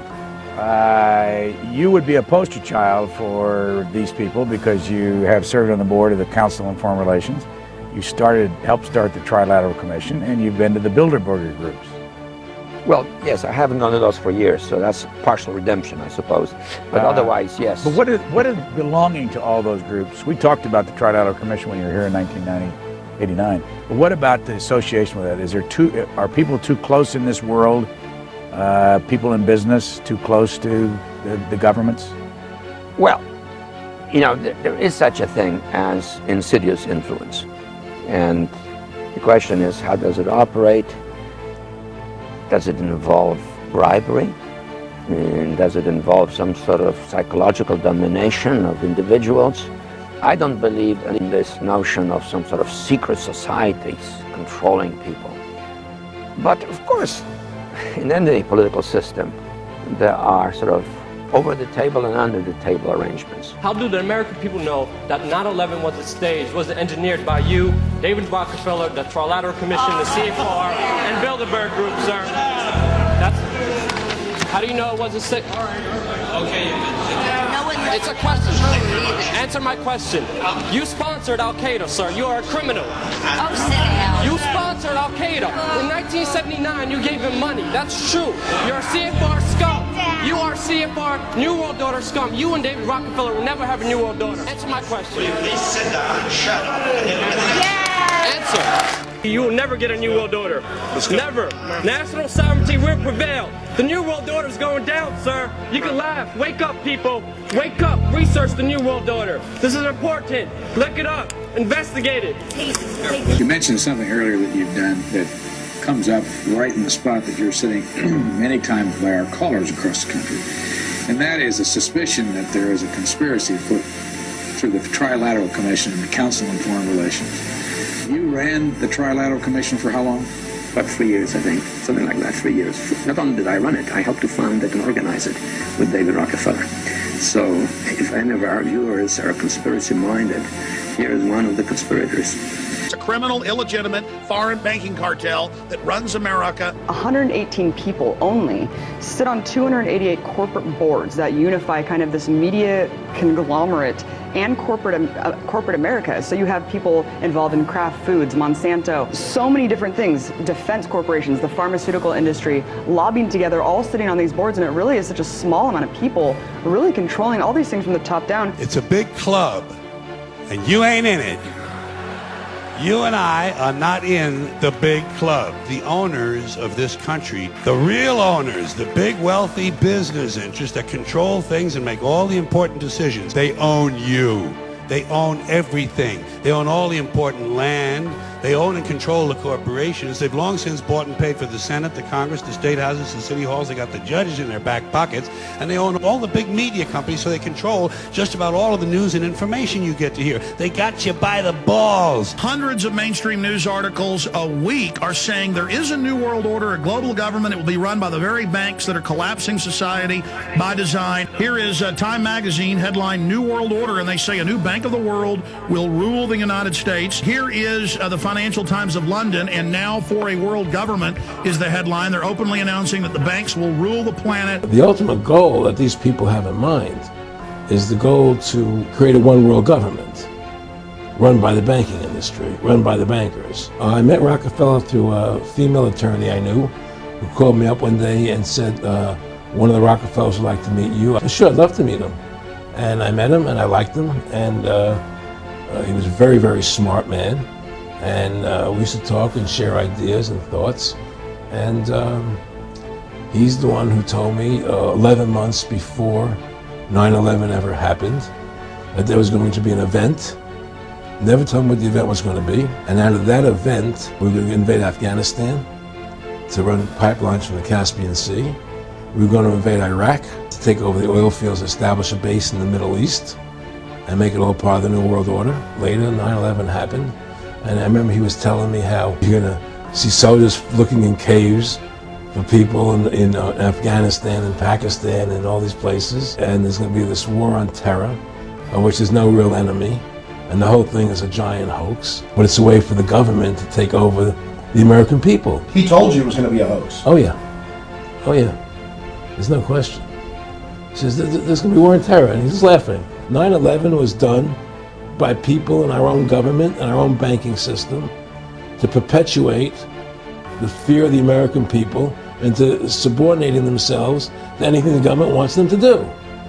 That's what it's about, and to create this war, this endless war on terror. And that's why and that was the first lie. And the next lie was going into Iraq to get Saddam Hussein out with his weapons of mass destruction. Look, this whole war on terror is a fraud. It's a farce. It's very difficult to say it out loud because people are intimidated against saying it. Because if you say it, they want to make you into a nutcase. It was 9/11 that allowed this war on terror to begin. And until we get to the bottom root of 9/11, the truth of 9/11, we'll never know about the war on terror. I have trouble believing this, but a new poll by Scripps Howard and the University of Ohio says 36% of Americans believe it is likely or somewhat likely that the U.S. government either assisted in the 9/11 attacks or did nothing to stop them. Let us never tolerate outrageous conspiracy theories concerning the attacks of September the 11th. Malicious lies that attempt to shift the blame away from the terrorists themselves, away from the guilty. Are you one of those that was an inside job, guys? Well, let me tell you something. An inside job? How dare you? How dare you? 9/11 was not an inside job. It was an Osama bin Laden job with 19 people from Saudi Arabia. They murdered 3,000 Americans and other farmers, including over 200 other Muslims. And we look like idiots, folks, denying that the people who murdered our fellow citizens did it when they are continuing to murder people all around the world. So we heard from you. You go away. Thanks for coming on. You have no evidence that the government's behind 9/11, and I frankly think it's an awful thing to allege, considering it's not true and you haven't proved that it is. I'm merely saying it is wrong, blasphemous, and sinful for you to suggest, imply, or help other people come to the conclusion that the U.S. government killed 3,000 of its own citizens, because it didn't. It is ridiculous to suggest anything other than the Al-Qaeda destroyed those buildings. Stop asking me to raise this ridiculous topic on the show and start asking your doctor if Paxil is right for you. Whatever one may feel about President Bush, that the government would deliberately kill 3,000 people. Cheney really wanted to cause the death of 3,000 people? Come on. To accuse the president of this, that's a terrible accusation to me. To say that these guys want to attack our country, in spite of the fact I don't agree with their policies, I don't agree with how they prosecuted the war on terror, but to say that they are behind it, or that they wanted to attack us and killed 3,000 Americans is so far beyond the pale to defy credulity. Anybody who thinks that 9/11 was carried out by the government isn't a truther. They're idiots. This whole idea that you have some documents which you say at least reinforce the idea that the government had advanced knowledge that 9/11 could happen. Absolutely. And didn't work to stop it. Now, I find a hard time believing you actually believe that. Oh, come off it, Jesse. No, not oh, come off it. Wait a minute. Every war fought starts with a false flag operation. You can't, in all seriousness, sit there and try and make out anybody in the Bush let me ask you this, Piers. Wait a minute. Let me ask you something. How much studying have you actually done of 9/11 other than what the government's told you and what mainstream media has told you? I've been studying it 4 years. I was editor of a national newspaper. I've talked to people. Wait a minute. In-depth every day for 5-6 months. Really? So I know a lot about it. Well, one then thing I do know is, let me ask you this you cannot say that any member of the Bush administration knew it was going to happen or wanted it to happen. It's a ridiculous thing to say. Ridiculous. You believe that Dick Cheney, George Bush, and the whole administration should be prosecuted for their acts? You're making up Rosie O'Donnell-like scandals that says that 9/11 was an inside job. Well, why are you not allowed to ask anything about it? No, why, you're when concluding. you approach the government, I approach the government. I read everything possible. I watched all the hearings. You're right. I haven't read. You looked at my reading list. Have you read the 9/11 report? And you think it's a piece of fiction? No, I believe everything in it. I believe my government's never lied to me, have they? And you notice how if you bring up 9/11 and they have any questions about it, immediately everyone attacks you over it, tells you you're crazy, calls you Rosie O'Donnell, insult you. Why? Because I ask questions? Defense of free speech. Popular speech, the First Amendment doesn't need to be defended. It's unpopular speech is why we have that amendment. You question 9/11, you're asking unpopular speech today. According to a recent poll, 49.3% of the people in New York believe that our leaders knew the 9/11 attacks were planned and that they intentionally failed to act. Are 49.3% of us just fucking crazy? There are a group of screwballs out here, and I mean truly screwballs, who believe that we were not attacked on 9/11 by terrorists flying planes, that those people really weren't killed by terrorists, that that's not what happened. And in fact, George W. Bush was sitting somewhere in the White House basement with one of these plungers, and he blew up those buildings. That's what these people believe. They are truly crazy people. Just so you know, we're not muffling intelligent dissent here. If you hear the shouting, it's a group of demonstrators who've come. 9/11 was an inside job. Oh, get a life. Get a life. 9/11 was an inside job. This woman, we need to be clear, is an out-and-out lunatic. She's a conspiracy theorist. She's a 9/11 truther. She thinks that water fluoridation is a government conspiracy. The people who said that 9/11 didn't really happen, or that 9/11 was an inside job, that 9/11 was not actually an attack on our country, but was rather a hoax perpetrated by our government in order to enslave us or something. Yeah, Rachel, because someone who wants the truth about why things are the way they are must believe that 9/11 either never happened or that it was a hoax or that the government completely engineered every facet in order to enslave humanity. Because apparently it's too hard to believe that this government would not care about the lives of human beings in order to advance geopolitical goals. Is it really too hard to believe the fact that Bush and his cabinet turned a blind eye to let the attacks happen or even ensure that they happened? A 9/11 truther. If you don't know what a 9/11 truther is, let me quickly tell you about them. The 9/11 for truth, I didn't know what that meant, that it was a real buzzword for loonies. Perhaps the most fascinating of terms that have become a pejorative for the establishment is truther. It's so-called truthers. The truthers who perpetuate the theory that the United States orchestrated the attacks on September 11th. One of the groups that I've been warning about for a very long time are these 9/11 truthers. Take the 9/11 truthers. These truthers are exactly the kind of people who want to rock this nation's foundation, tear us apart, and plant the seeds of dissatisfaction in all of us. These 9/11 truthers, who I've been telling you for years, are dangerous. I find it amazing, this kind of pejorative term truther for seeking the truth. Everybody's like, truther? You're a truther. You know, when idiots are calling brilliant people stupid, you got a real problem.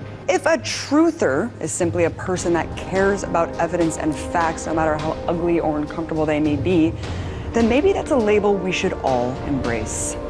Those people who would like to destroy us are enemies like Al-Qaeda. They'd like to destroy us, and they will work with anyone. There are also people like white supremacists or 9/11 truthers that would also like to destroy the country.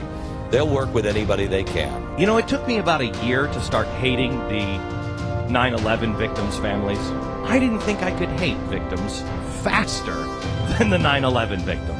You have a warped view of this world and a warped view of this country. Well, explain that. Let me give you an example. I'm not going to debate this with you. Well, let me give you an example. Glick was saying without a shred of evidence that President Bush and Bush the elder were directly responsible for 9/11. Now, that kind of stuff is not only loony, it's defamation. In respect for your father... It's September 14th. Do you want to know what I was doing? Shut up. Oh, please don't tell me to shut up. In respect for your father, who was a Port Authority worker, a fine American, who got killed unnecessarily by barbarians. By radical extremists trained by this government. Respect not for the him. People of America, I'm not going to the ruling class, the small minority. Cut his mic. Cut his mic. I'm not going to dress you down anymore. Out of respect for your father. This is our house here. If somebody comes to your house and begins spitting on the floor, you'd remove them. Glick was out of control and spewing hatred for this program and his country using vile propaganda. These nuts are still in the shadows, Mike, and you're giving them power. Rosie O'Donnell, is she mainstream media? Yeah. Every day she's got well, listen, she just said this crap this week. And what happened to her? Tower 7. And what happened to her? People cheered for her. Her audience cheered for her, and people said, boy, Rosie's onto something. Tower 7 fell because we blew it up. I mean, these screwballs are among us, Bill. Rosie's not going to be on that forum much longer because of what she's doing here. Do you believe that the government had anything to do with the attack of 9/11? Do you believe in a conspiracy in terms of the attack of 9/11? I do believe that it defies physics for the World Trade Center Tower 7, Building 7, which collapsed in on itself.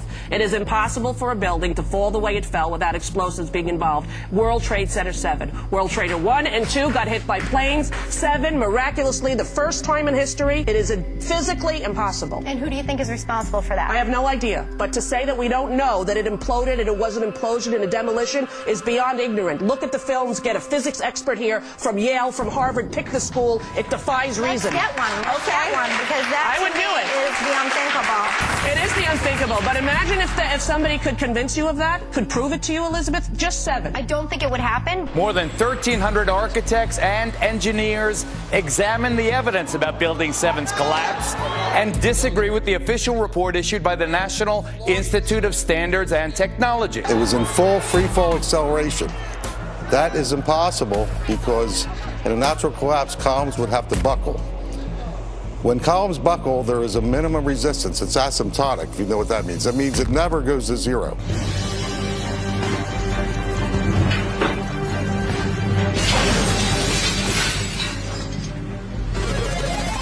Five sheets of glass were broken in that test.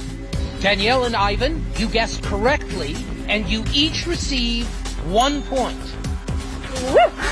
The only thing that I've found that is even similar to what we're doing are people who are trying to disprove 9/11 being a terrorist attack. I have literally found probably 10 websites using an example of dropping a bowling ball through panes of glass to explain why the Twin Towers is a conspiracy. You're going to guess your way through this? I did not guess. I was up till 3 in the morning. Looking up conspiracy theories. So it's impossible. You can't reach. So here's what, I guess in layman's terms, just get my hands here, Peter. So what he's saying is that the top floor collapses, hits the next floor, hits the next floor, hits the next floor. So it's bang, bang, bang, bang. The weight of the upper floors. It would slow down. What I'm trying to say is it was in full free fall acceleration. All of its potential energy was being converted to motion. Instead of what I just described, the thing just collapsed like a pancake. Newton's third law of motion, which states that for every action there is an equal and opposite reaction. This means that two opposing forces will neutralize each other. In a head-on collision, the two cars absorb each other's kinetic energy and transform it into physical deformation or damage. After that, the system comes to a rest, as there is no more energy to be dissipated. The top section pushing on the bottom section, it's going to be equal forces as it goes. Both sections are going to be demolished at the same rate. So by the time you've crushed up 15 stories below it, the top 15 stories are also going to be crushed. And so there's nothing left now to crush the rest of the building. Something of this kind is what we should have seen when the top section of the towers collapsed onto the lower one, The upper and lower sections should have mutually destroyed each other until all the energy is dissipated and the system comes to a rest. Alternatively, as shown in this experiment with two towers made of snow, the top section could have fallen off to the side after the initial collapse. What could not have happened is this. A little tiny chunk of the building can't possibly fall and crush the entire structure below it. This is such a simple, fundamental concept that architects and engineers were astonished in seeing it totally ignored by NIST. This is high school physics, and our whole society is being led to believe that these fundamental laws of physics, hard science, don't apply anymore. Bill, you do me a favor. On your next Radio Factor, you ask your listeners how many people think 9/11 was an inside job. You won't be able to get through the thousands of phone calls you'll get from people who believe They're that. marginal nuts. The more you look at stuff, especially specific incidents, specific events in or around the fateful day, it just raises a lot of questions. Now, as Charlie Sheen ranting like a lunatic about the September 11th attacks, now word comes that Sheen will be narrating a new film about 9/11 conspiracy theories. Doesn't surprise me. This is Charlie Sheen. The fact that, he's going to get the money to, sort of go forward with his views is what is somewhat shocking to me. And the fact that he'd even express them publicly. Your thoughts? Well, he does prove that the apple does not fall far from the very tree at all, with Martin Sheen being his father. What surprises me is Mark Cuban here. You're absolutely right. In fact, the owner of the Dallas Mavericks is funding all of this. Yeah, I always liked him. What is he doing? I don't know what in the world he is thinking about at this point in time, funding this. I don't think we should be getting behind this stuff at all, and Cuban should keep his money in his pocket. This is a disgrace to them, and Martin Sheen's kid there better watch it as far as people. I wouldn't watch anything. And this, we're looking out for you, Charlie Sheen. Don't do this. You're not going to come back from it if you do. And that's not a threat. I'm just telling you, I know the country. Bo knows the country. We won't Gerald watch knows that 2.5 kids thing at all. Not going to do it any good. That if they continue to attack me personally, it only gives credence to our side of the argument. People want the truth. They want the truth. And what's been offered to us resembles nothing of the sort. We have been getting an overwhelming response to our Showbiz Tonight question of the day. Charlie Sheen speaks out. Do you agree with his assertion that there is a government cover-up of 9/11? Let's take a look at how the vote is going so far. 82% of you say yes. Only 18% of you say no. Do you think that's a well-informed opinion that George Bush knew about 9/11 ahead of time? This big conspiracy, the government did this. You're calling it a conspiracy theory, right? And that's what conspiracy theories are. Last time I checked, there are a lot of people today in Dallas standing on a grassy knoll still disputing the single bullet theory, and Arlen Specter is still in office. You sit there and say, let's debate the issue. What? That maybe America did bring down the towers? That maybe when all the Jews left the building, maybe they knew something that we didn't all know? You're missing my point. You're totally missing my point. It was sad because they didn't really take a look at any of the stuff I was asking them to look at, any of the evidence or any of the stuff that generated those questions, And they said, oh, he's another tinfoil hat wearing Hollywood clown, All of the volumes and volumes of information that contradict the official story have been blacked out from the U.S. mainstream media. Why have so many of the major media outlets not talked about these alternative theories that exist behind 9/11? Why is that?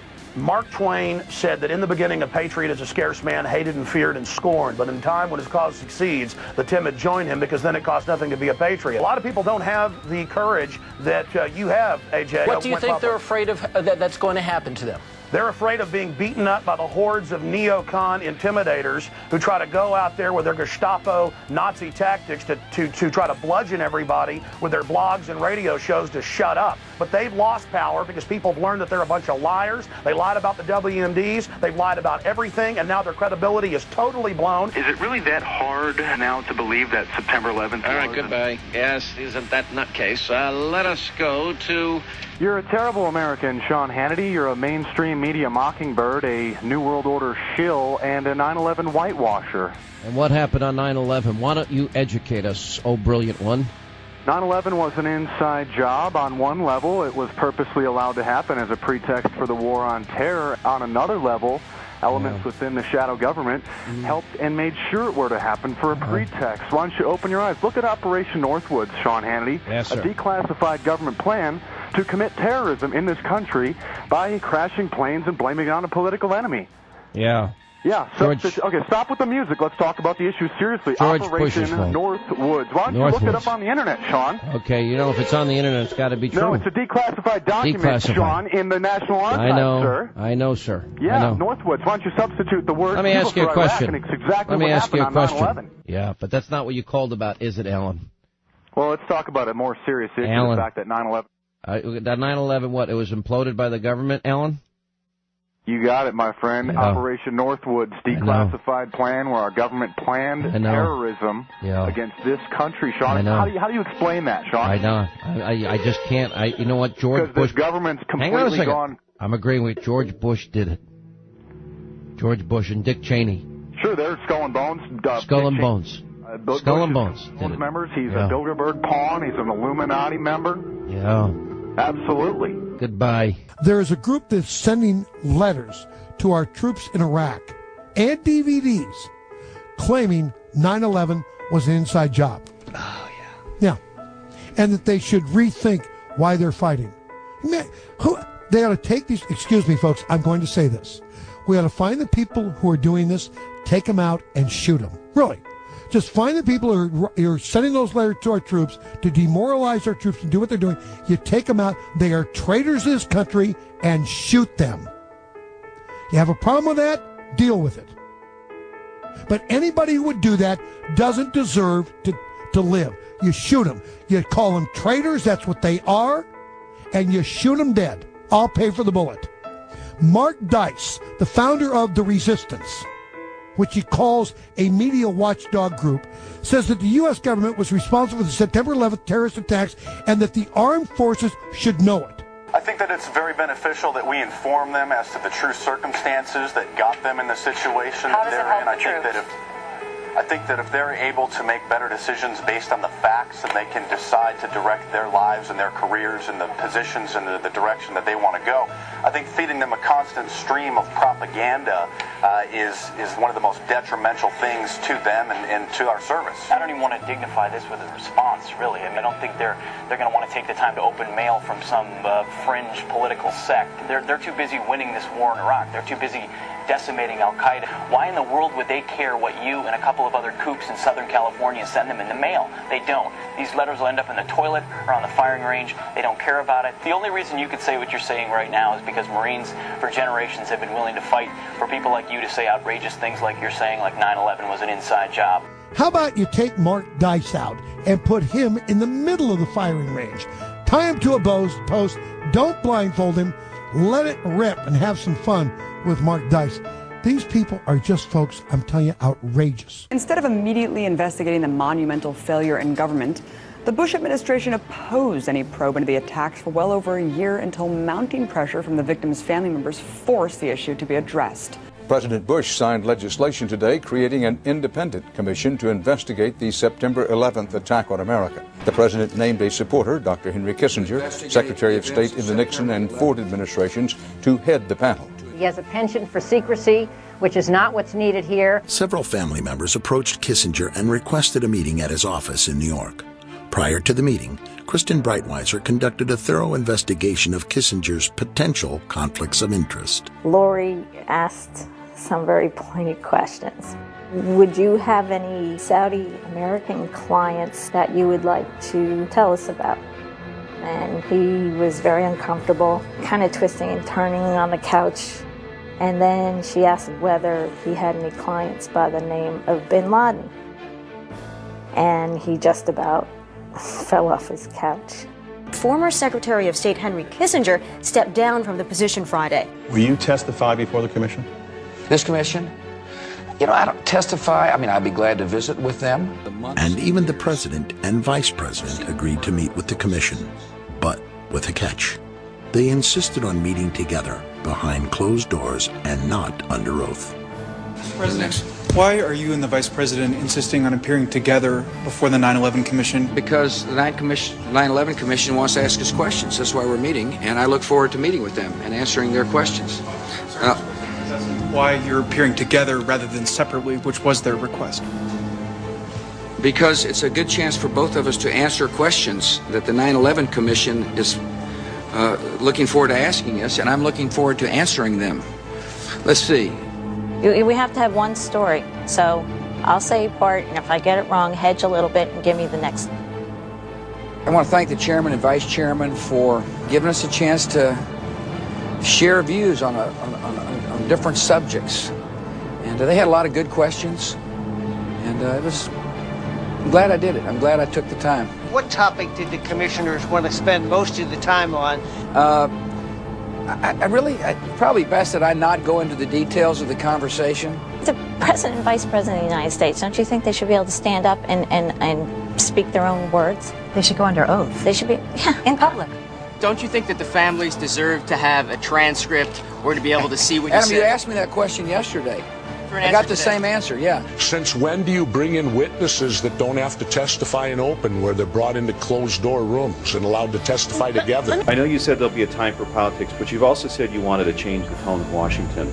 Howard Dean recently seemed to muse aloud whether you had advanced knowledge of 9/11. Do you agree or disagree with the RNC that this kind of rhetoric borders on political hate speech? Yeah. Look, there's time for politics. And, it's time for politics, and it's an absurd insinuation. Once the commission was finally formed and its report released, many questions were still left unanswered. Questions that many people in this country still have. In fact, a recent poll by YouGov reveals that 38% of Americans have some doubts about the official story we've been told. What happened that day, there are so many unanswered questions. What would you have done on September the 12th, 2001? What would you have done if you'd been president? I would have done a legitimate investigation to find out what exactly happened on 9/11. The 9/11 Commission looked at virtually every aspect of the terrible tragedy of 9/11. They looked at virtually every aspect of it, but there's always remaining questions. If you want to tell me that there's something going on beyond two planes going into the buildings, I never saw anything that suggested it. That was the most investigated event probably in FBI investigative history. It has been looked at thoroughly by everybody. Frankly, you have people who witnessed the planes going into the buildings. Again, the 9/11 investigation was one of the most comprehensive that I have ever seen. Michael Scheuer is the former head of the CIA's Bin Laden unit. Was the 9/11 Commission report a whitewash? It was a whitewash and a lie from top to bottom. A deal announced yesterday between the White House and the commission investigating the September 11th attacks is proving to be rather controversial. You and Lee Hamilton wrote in the New York Times today, you have no doubt that there was obstruction on the part of the CIA in preventing you and your panel, the 9/11 Commission, appointed by the President, approved by the Congress, from going forward with its investigation. It's a scam. It's absolutely disgusting. I'm very much for issuing a subpoena to those in the White House that would obstruct this investigation. And that's what we have here, an obstruction of a full investigation on the most serious attack on the homeland in the last 150 years. Lee and I write in our book that we think the commission in many ways was set up to fail. We thought we were set up to fail. They were afraid we were going to hang somebody, that we would point the finger. So what we have here, in my opinion, is a major cover-up. A major cover-up unlike anything I've seen since Watergate. I've been in this city 20 years. They don't want anything to come out, and they'll ruin the career and the life of anyone who dares to put forth information that's truthful.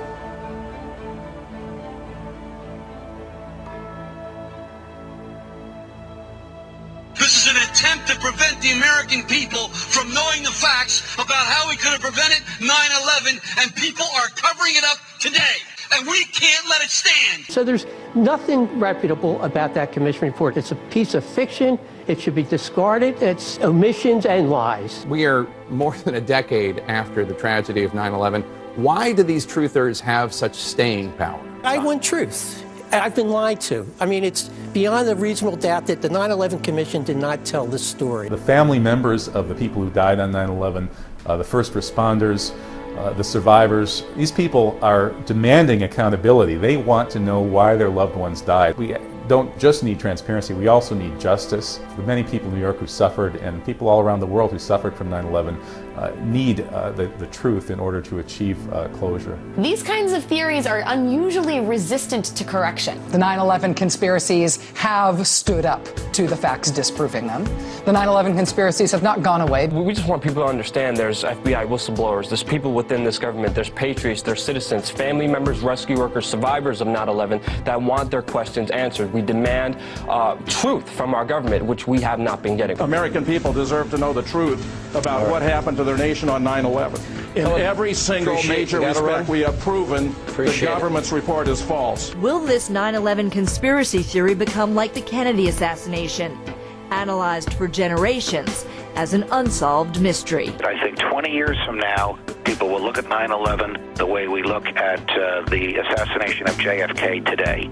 It couldn't possibly have been done the way the government told us. The establishment viciously attacks conspiracy theories, but the truth is that many of these conspiracies are supported by legitimate evidence and warrant serious debate. While many people are losing trust in the media and waking up to the New World Order's agenda, the establishment still has a small majority under their spell. Why is it so hard for the general public to accept that conspiracies exist and that the government and corporate media would lie to cover them up?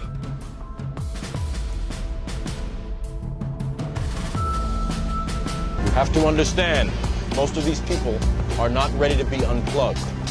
And many of them are so inert, so hopelessly dependent on the system that they will fight to protect it. People who don't like conspiracy theorists only because they're afraid that what they're saying might actually be true. I know a red flag when I see one, and I know when people are reacting almost religiously. When people won't look at something, automatically people just shut off. They don't want to hear it, no matter how much evidence. Do you think that's because as a society there's this benevolent father theory where people cannot imagine that a father would do A, B, or C to his own child, whether that's incest or murder or horrific abuse? Some people can't even hold that concept in their head.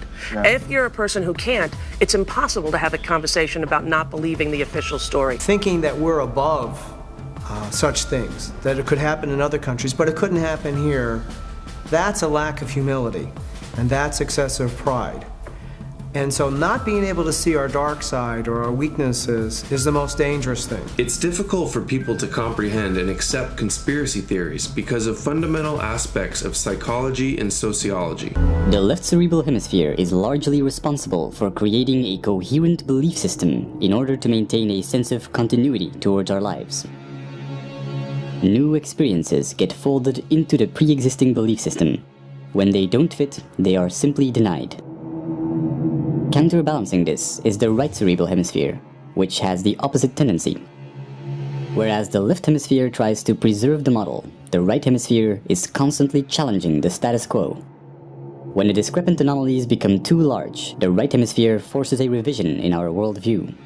However, when our beliefs are too strong, the right hemisphere may not succeed in overriding our denial. When we hear information that contradicts our worldview, social psychologists call the resulting insecurity cognitive dissonance.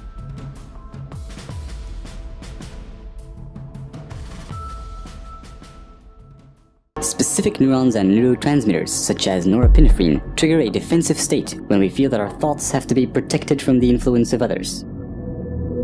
If we are then confronted with differences in opinion, the chemicals that are released in the brain are the same ones that try to ensure our survival in dangerous situations. In this defensive state, the more primitive part of the brain interferes with rational thinking, and the limbic system can knock out most of our working memory, physically causing narrow-mindedness. No matter how valuable an idea is, the brain has trouble processing it when it is in such a state. On a neural level, it reacts as if we're being threatened, even if this threat comes from harmless opinions or facts that we may otherwise find helpful and could rationally agree with. You guys are idiots! No! Have you actually done? Yes, I have! No, you guys are a disgrace. No, you guys are a disgrace because you are spitting on the memory of every person who died. You are spitting on the memory. What the hell? I'm a family member. My uncle died on 9/11. What do you mean I'm spitting on his memory? I resent that. I really resent that. And if you're not willing to read anything, if you're not willing to open your mind, all the crazy how can you call us conspiracy theories? You fucking care on 9/11 Did you see those planes go into the building, you sick person? Why can't you comprehend that planes crashed into buildings because terrorists took it over? Why can't you comprehend that? Well, we can understand. Why can't you comprehend that? Yeah, but the laws of physics still the building was designed to withstand. Not a jetliner going 600 miles an hour. Yes, it was not held. Look, because what makes you think the government could keep you secret like this, and it's an inside job? People continue to be either oblivious to the fact that this information exists or completely resistant to looking at this information. So the question becomes why? Why is it that people have so much trouble hearing this information?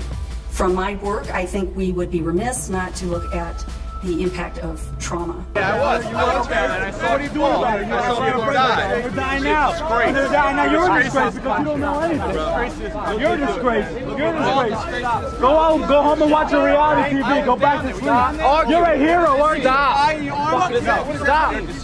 So what does that mean? So you think Bin Laden can make Morad stand down? As we know, the horrors of what happened on 9/11 were televised all over the world, and they were televised, in fact, live. We witnessed the deaths of almost 3,000 of our fellow Americans. We know this had a very severe and traumatic impact on a large majority of the population. 9/11 was an inside job. 9/11 was an inside job. You were not there. You were not there.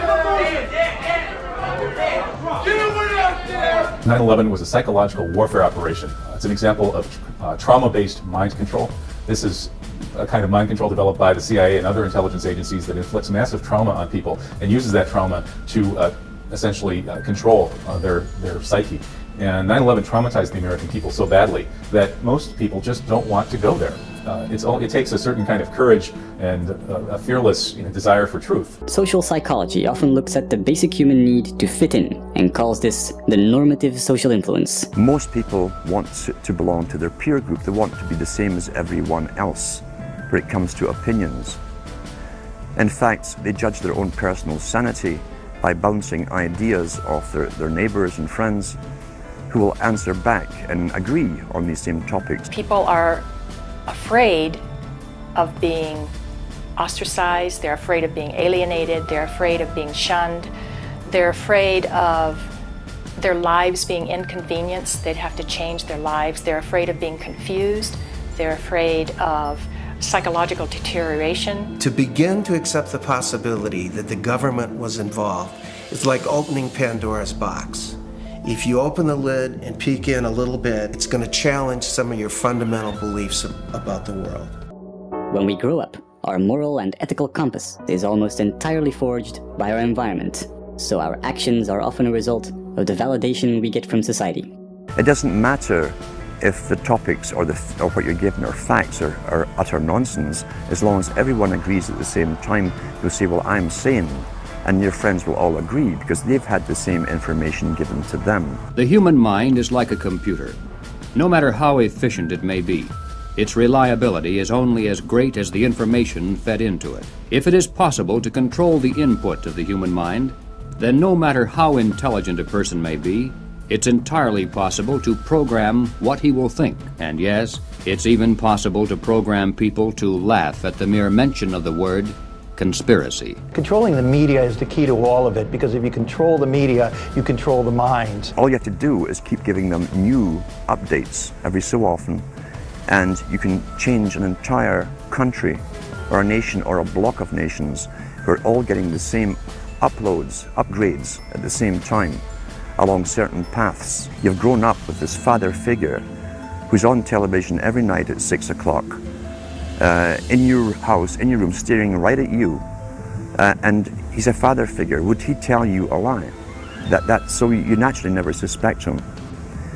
And this same man will lead you through new topics. He'll introduce experts on the topics. They'll have a little summary at the end of every talk, and you are now left with the conclusion that's presented to you.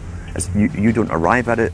It's given to you and it's good enough for you. The only truth you know is what you get over this tube. Right now, there is an entire generation that never knew anything that didn't come out of this tube. This tube is the gospel, the ultimate revelation. This tube can make or break presidents, popes, prime ministers. This tube is the most awesome goddamn force in the whole godless world. And woe is us if it ever falls into the hands of the wrong people. There are hundreds of TV stations, newspapers, and radio shows. But the truth is that almost every avenue from which we get our information in the mainstream media is controlled by only 6 corporations that have one specific interest: profit. News censorship is happening every day, but not necessarily from the top down blacking out the stories, but also in the form of self-censorship, framing, backpaging, all to protect the interests of those corporate conglomerates. So who are the big 6 corporations that control nearly everything you see, hear, and read? First, there's Comcast, formerly owned by GE, which controls MSNBC, NBC, and Telemundo. And there's Disney, which owns ABC, the History Channel, and and ESPN. Next, Viacom, the parent company of MTV, Paramount, and BET. And CBS with all its affiliates. And there's News Corp, which owns Fox News, the New York Post, and the Wall Street Journal. And finally, Time Warner, the parent company of CNN, Time, and People magazine, as well as Warner Brothers. And when the 12th largest company in the world controls the most awesome goddamn propaganda force in the whole godless world, who knows what shit will be peddled for truth on this network? Do you trust the American government? I have certain rules I live by. My first rule: I don't believe anything the government tells me. Nothing. And I don't take very seriously the media or the press in this country. We're nothing more than unpaid employees of the Department of Defense, and who most of the time function as kind of an unofficial public relations agency for the United States government. Let me be absolutely clear. I don't trust politicians. No one does. I don't trust the corporations in this country that you inadvertently work for every time you take this line with me. Let me tell you, the people don't trust you, and the people don't trust the media. Right. And I understand why. In America, we are fed propaganda, and if you want to know what's happening in the world, go outside of the U.S. media, because it's owned by 4 corporations. One of them is this one. And you know what? Go outside of the country to find out what's going on in our own country, because it's frightening. Television is not the truth. We'll tell you anything you want to hear. We lie like hell. We deal in illusions, man. None of it is true. But you people sit there day after day, night after night. We're all you know. You're beginning to believe the illusions we're spinning here. You're beginning to think that the tube is reality and that your own lives are unreal. You do whatever the tube tells you. You dress like the tube. You eat like the tube. You raise your children like the tube. You even think like the tube. This is mass madness, you maniacs. See, my mind doesn't work that way. I got this real moron thing I do. It's called thinking. And I'm not a really good American because I like to form my own opinions. I don't just roll over when I'm told to.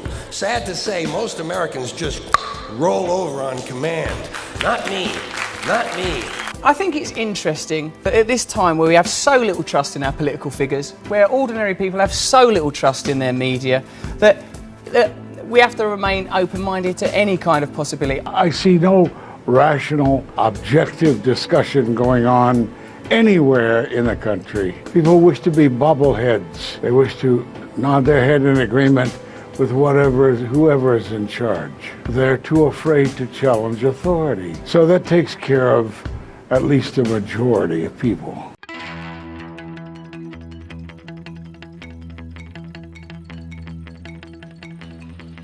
Questioning is patriotic. Questioning is what we're supposed to do as citizens. That's our duty. 100 years from now, I don't want people reading and think that we all believed. I want people to know that there was a minority opinion that didn't go along to get along. And always remember what Thomas Jefferson said: dissension's the greatest form of patriotism. If you don't hold people's feet to the fire, elected officials, you'll get bad government. If you hold their feet to the fire, you'll get better government.